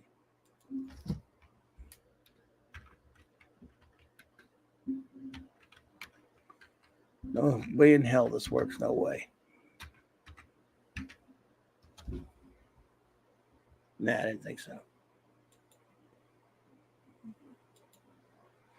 But I appreciate that, Gwag. I mean, they'll probably approve me. You know, what can you do?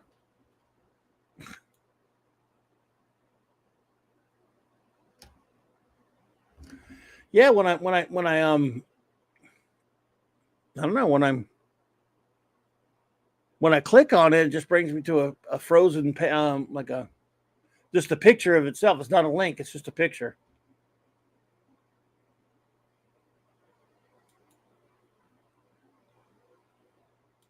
Okay, I got it now. I'm an imbecile. I got it. Oh, there we go. Cool. Very cool. Oh my goodness.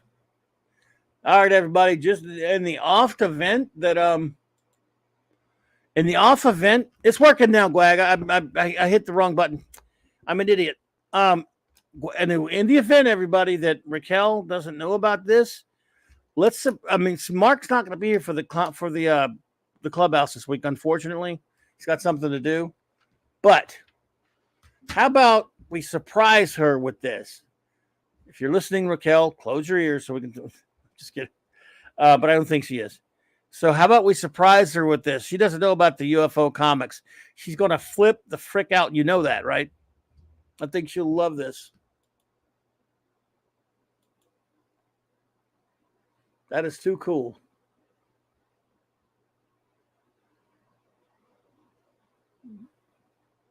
Yeah.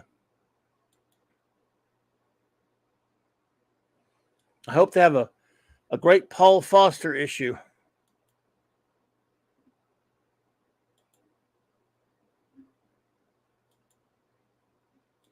All right, who's with me? Who's with me on surprising Raquel with this?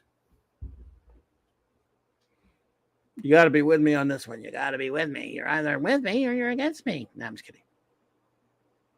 Elix and Paul Foster team up episode. Larry, that would be perfect.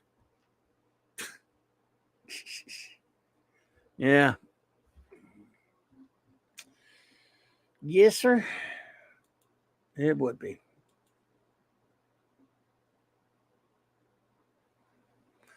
Ezra is in on it. Cool. Sounds good, Larry. Wag. Sure. Could not be sure. Well, I think I want to hear a reaction. Oh, you sent me one on Facebook.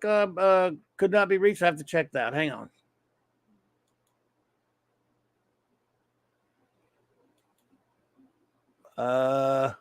Okay.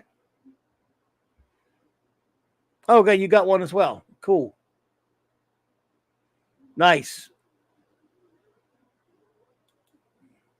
Yeah. Some of them are in color, some are in black and white. That's very cool.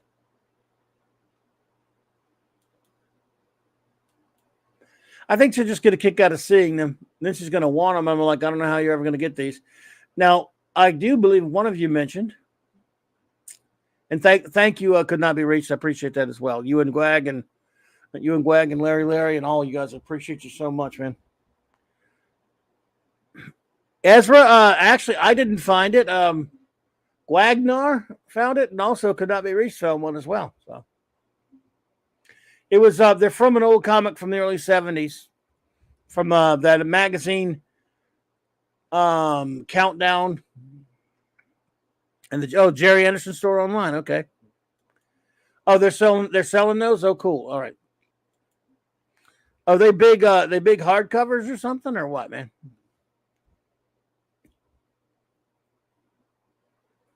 That's pretty cool though. I like it a lot. Yeah, we should yeah. I'm gonna take a look at those. So that is very cool stuff. TV action.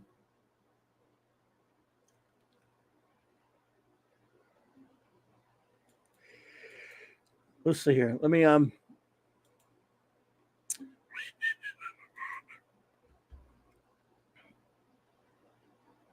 take a look at that.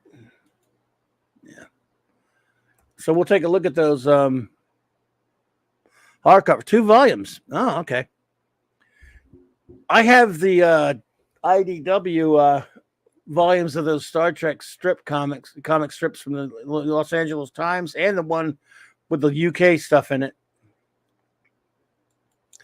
Al-Anderson's thoughts on the upcoming colorization of the Daleks, the very first Daleks. You're kidding me. Are they really? What? There's a link on the site. Oh, okay. Thanks, bud. Thank you, buddy.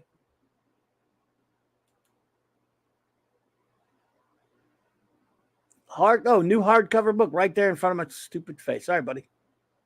Order your copy now. This is new, huh? First volume is still available. I wonder how much that sucker is.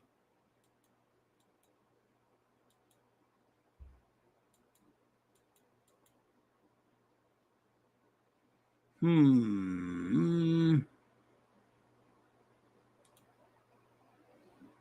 take a look and see how much that puppy is. I bet it ain't cheapy.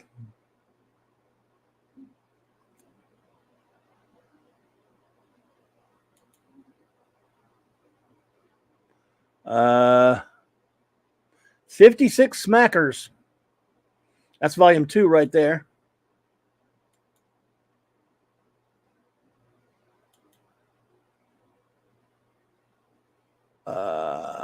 Where's volume 1?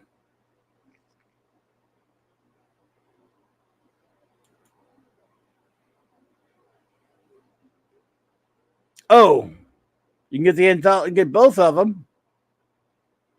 Volumes 1 and 2 for. Oh no, really? Wow.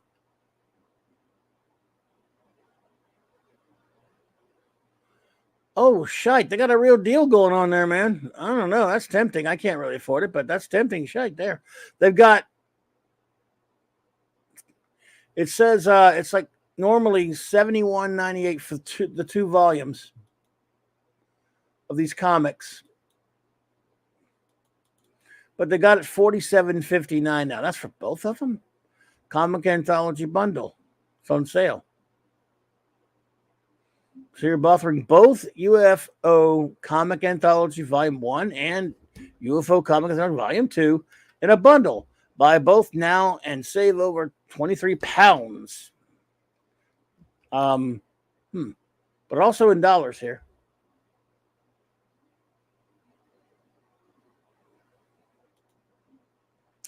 Let's see. This is a great way to catch up on the Bob. Save 10% on your order today. Very tempting. Yeah, I mean, that looks like about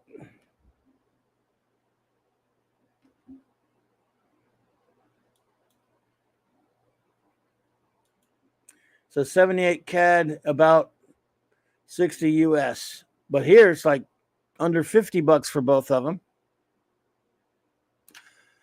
If these coming from across the pond, because I know shipping will have to be pretty rough then. Anderson store warehouses some items here in the U.S. Hey, okay. All right, let's see here.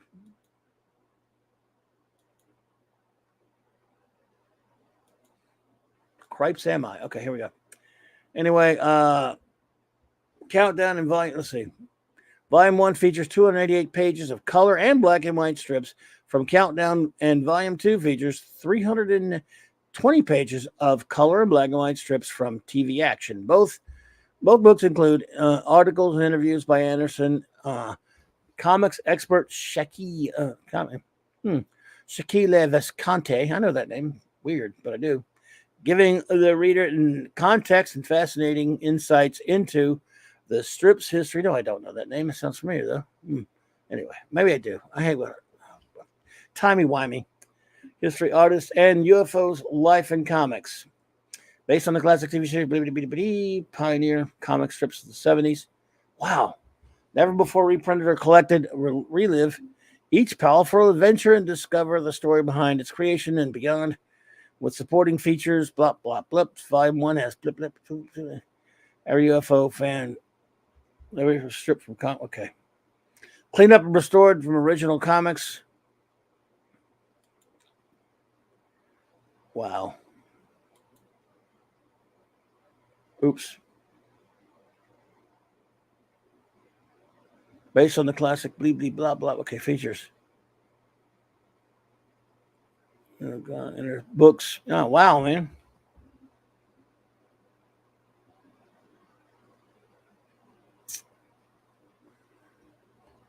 Very pleased. Good condition and condition and quick delivery. But that's over there, my dear. I don't know about over here in the bloody ugly USA. Nevertheless, that's pretty cool. Lemon pie. Hello there. They're from the UK, yes. Honestly, if it looks as good as the BBC's colorized and remastered World War I documentary, referring to the Daleks, they shall not grow old, and allow the original BBC version to still exist, and I'm okay with it, says Alejandro. Well, that's a fair cup. So, I mean, if there were a way for me to watch that to see what it looked like out of curiosity, I guess I would, yeah. I'm not sure I even think that's been disclosed. So, do you know when that quote unquote colorized Daleks episode is going to be released, Gwagnar? Is it for the 60th anniversary or what? It would seem to me that would be when they would do something like that, but they never do anything that makes any sense to BBC. Do they? Wow, this is cool.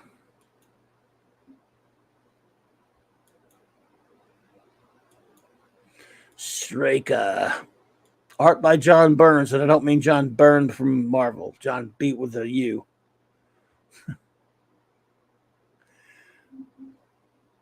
Don't enlist the writers. Nice.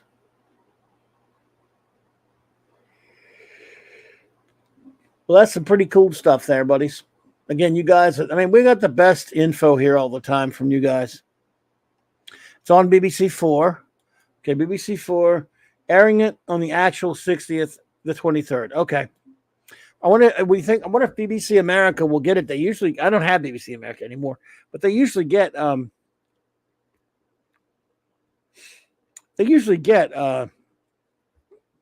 New Who on that night, but it's Thanksgiving night, so who knows? Maybe they will.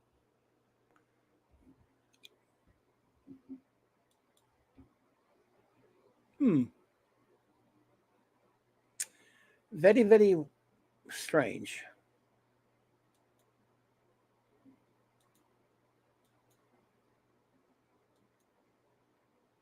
But very cool.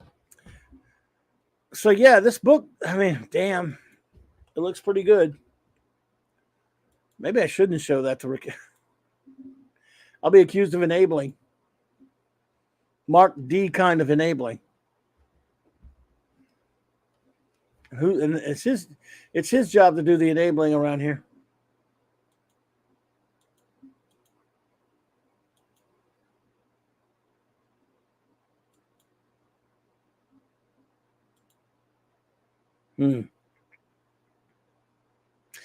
Wow. Oh well. Nice. It says $73 on there, but then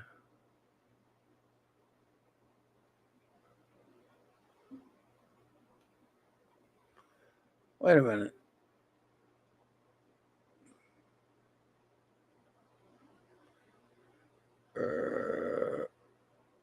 What the hell?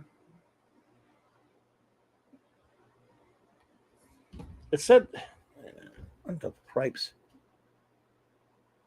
Free shipping to the United States on all orders above 70. But oh man. And if you don't, see right there, look, it says $47.99, not $71.98.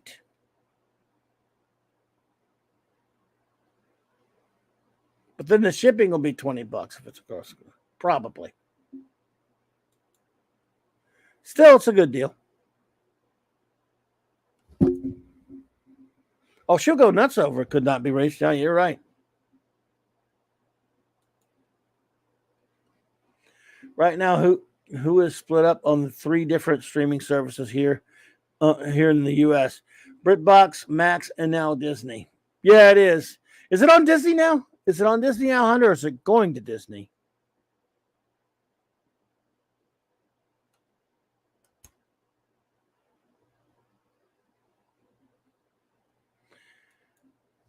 Well, I think we should. I appreciate that, Larry. We should see it. Let's sort of look at. We'll just show her the comics first, and see if she thinks that's something she would love to have. I don't know if she'd even. She'd probably like it.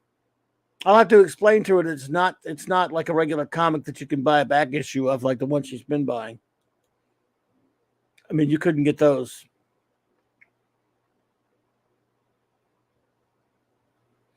But she sure does love UFO. I love how her enthusiasm for it and how much she loves it. It's pretty infectious, you know.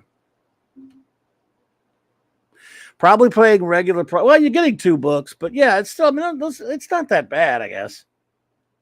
Right? They got Roku channel Doctor Who. They got Pluto channel Doctor Who. Does Disney have it already? Max has everything from Rose to Power of the Dimlack, Taco. Does Disney have anything yet, though? Or are they gonna be getting it? Yeah, Could Not Be Reached. Those are great books. I mean, they're really cool. I have the Star Trek ones by IDW that are similar to that, and they're hardcovers, and they reprint the Star Trek newspaper strips. And one of them is a Star Trek UK comic strips book that reprints those. I don't know if it has them all. It has most of them. I only have 3 books like that. I don't know if they came out with a 4th one or not, but they're really nice. Pluto channel, yeah. So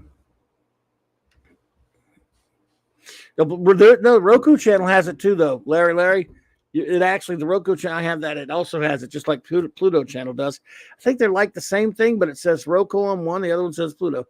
Disney Plus is getting everything R2D's involved with from here on out. So it's going to start. That's why he's starting the series at number 1. A lot of people have been talking about that. A lot of Doctor Who fans have been talking about him, starting at number 1, Alejandro. And quite frankly, since I'm not interested in RTD's new drivel, I don't give a shit that he starts it at number 1. Guessing now he's just like Marvel and DC Comics, starting at number 1. so he can bite it. RR says K9 is the Chuck Norris of Doctor Who companions, but Chuck Norris is the reason Doctor Who conceals his true name. There you go. There you go. But owing Disney's situation, who knows? Who knows how long they'll have for who? Yeah, I don't know. Yeah, it's true. Doctor Who rebirth. Yeah, the Doctor Who 52.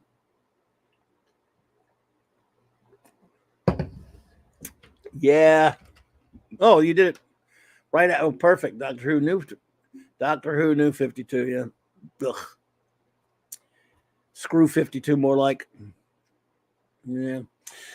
Well, my friends, I appreciate you hanging out with me tonight. It has been fantastic as always. I'll cover the last 4 of that comic next week, and then have a little fun. Looking at some other Doctor Who comics and whatnot, finishing up our Doctor Who comic segments for the month. Apparently, RTD will be rewriting certain sections of the Daleks, Clobby. What? I mean, the Dalek story? Ezra, are you kidding? Or you kidding? As in the story of the Daleks, the second episode, the very first one with the Daleks? Is that I know you got to be kidding. No, but see, even if you're kidding, I mean, hey, with all that's been going on, would you put it past them? RTD is a traitor. Look, let me tell you something about RTD. Look, he did some good things. He brought the New Who back for a while, and there was some good ones here and there, but he also did a lot of stuff that I personally, as a Who fan, don't like.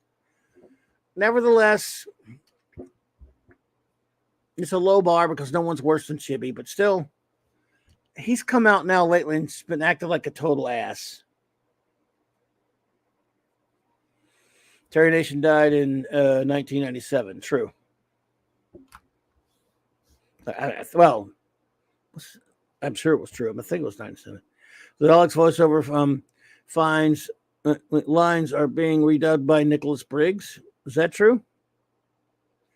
Well, I'm sure back then it was before Michael Wisher was doing it, right? Oh, okay. You're not kidding. He's going to rewrite. He's going to be rewriting it.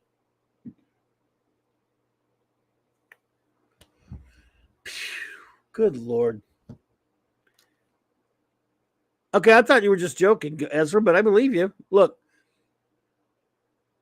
in this day and age, when you tell me something really stupid or crappy is going to happen to some IP that I love that's already been mucked up, screwed up beyond belief, even if you're kidding, I'm going to believe you. I mean, you can say it, and if you say it with conviction, I'm going to believe you because it's this kind of crap that keeps happening in all the things we love.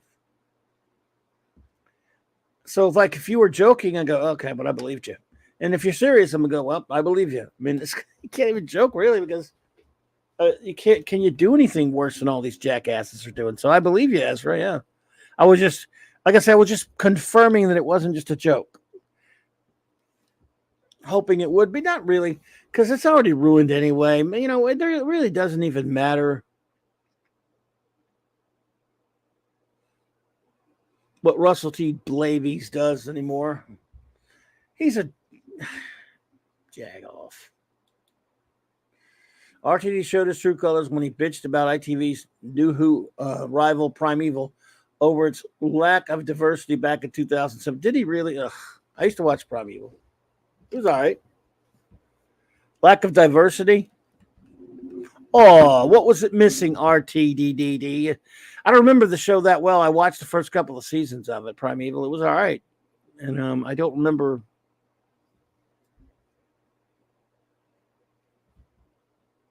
what there would have been to him and Ha about. RTD needs to go. Yeah, that's one stone I don't throw because I sure need to lose some as well. I hear you, Alejandro, though. RTD is I mean, he's always been pathetic to me, but like I said, I did like some of the stuff he did. But when people started saying, I understand Chibi was so bad that people look like that as a savior, but nah, no faith in that jerk off. And he doesn't care. He doesn't want any of the old fans. He just wants to do whatever the hell he wants to do. Yeah, who needs diversity when they had dinosaurs? Exactly. Dinosaurs. Only watch for Hannah's Spirit. It's been so long since I've seen that show, but I don't remember all the ladies. But Hannah, if you watched for Hannah, I bet that was a good reason, Matthew. RTD is a left. Yeah, he is a leftist tool shed for sure. No question about it. He is crap. Yeah, well. All right, my friends. I'll tell you what. Announcements. Then we'll get on up and out of hill. Up and out of hill. Tomorrow night, of course, I'll be over on Thursday night. On Tuesday night. The show with on Mead. On Mead, listen to me. Midnight's Edge After Dark with Tom and the gang. Yeah, I remember Primeval. I mean, I got to see a little of it. But hey, Wes Cagle, what's happening? Yes, Doctor Who. We're about to get out of here, but it's not Voyager. You're right. Also, R2D won't retcon the Timeless Children either, which that's the deal breaker for me right there. Jagoff, though he is, if he would trash and completely eliminate the Timeless Children, I'd put up with him, cut losses, and just put up with him. But since he's not going to do that, he can just bite it. So,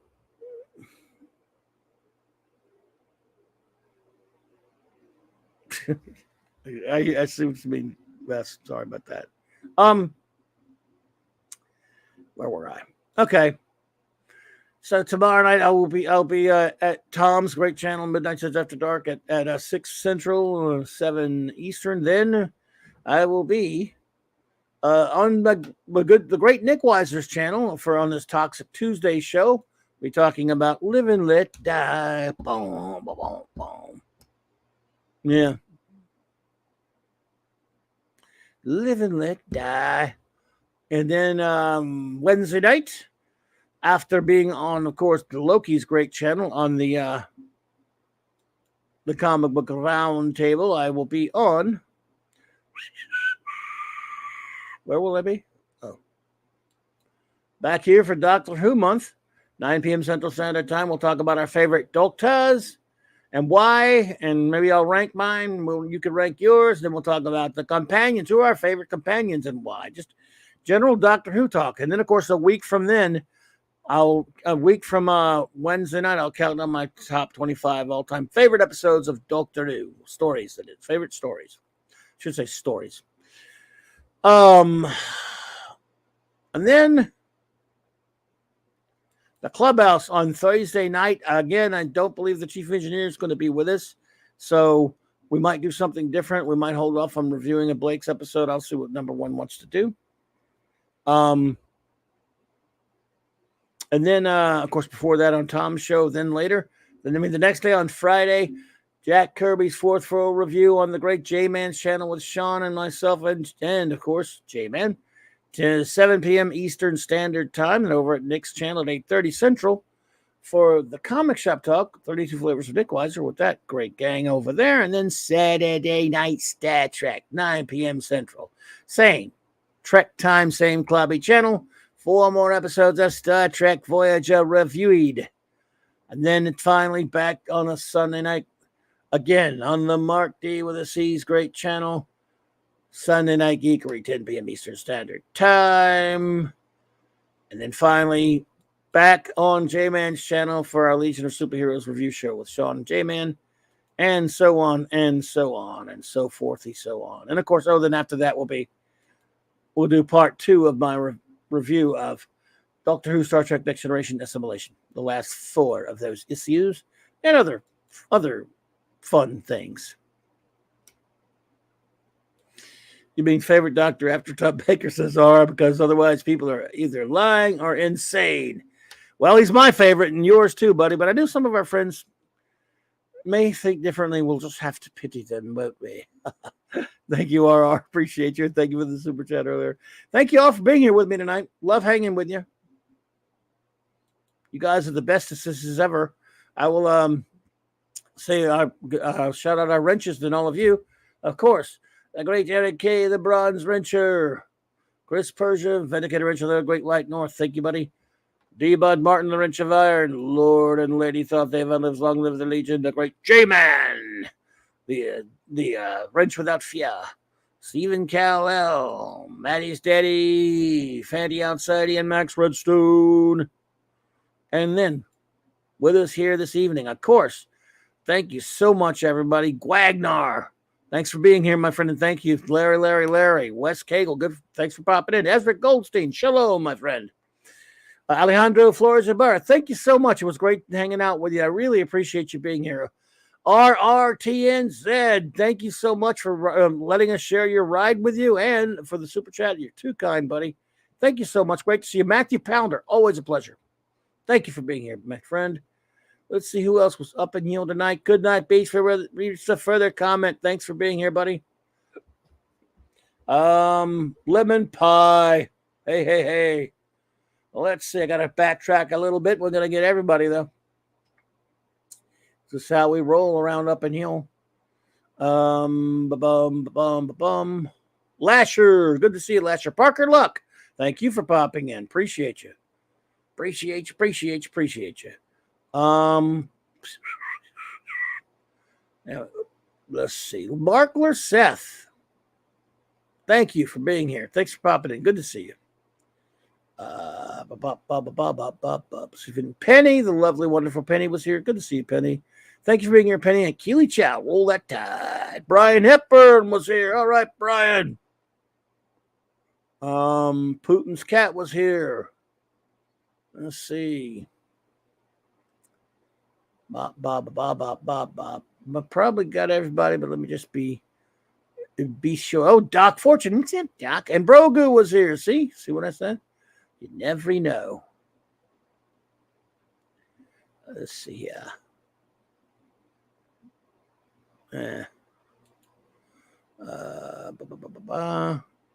Dave C was here. Dave C. Pat S. Buddy. All right. Now I bet we got everybody. I'm confidently, cautiously complimentary. Yeah, we did. I got everybody. Yeah. So, again, thank you so much. Exterminate. Say hello to my little friend. Exterminate. Say hello to my little friend. Thank you, Matthew. Affirmative, Master. All of you have a wonderful evening. The Master will retire now. Eventually. Good night, everybody, and have a wonderful week. Clobberin.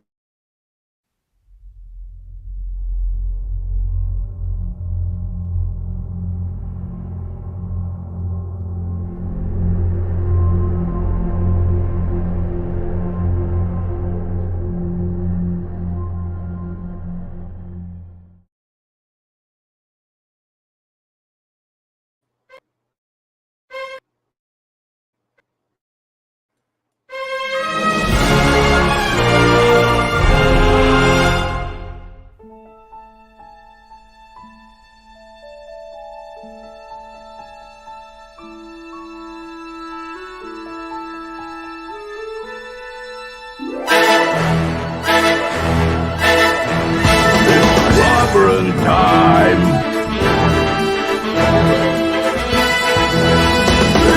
Clobberonimo!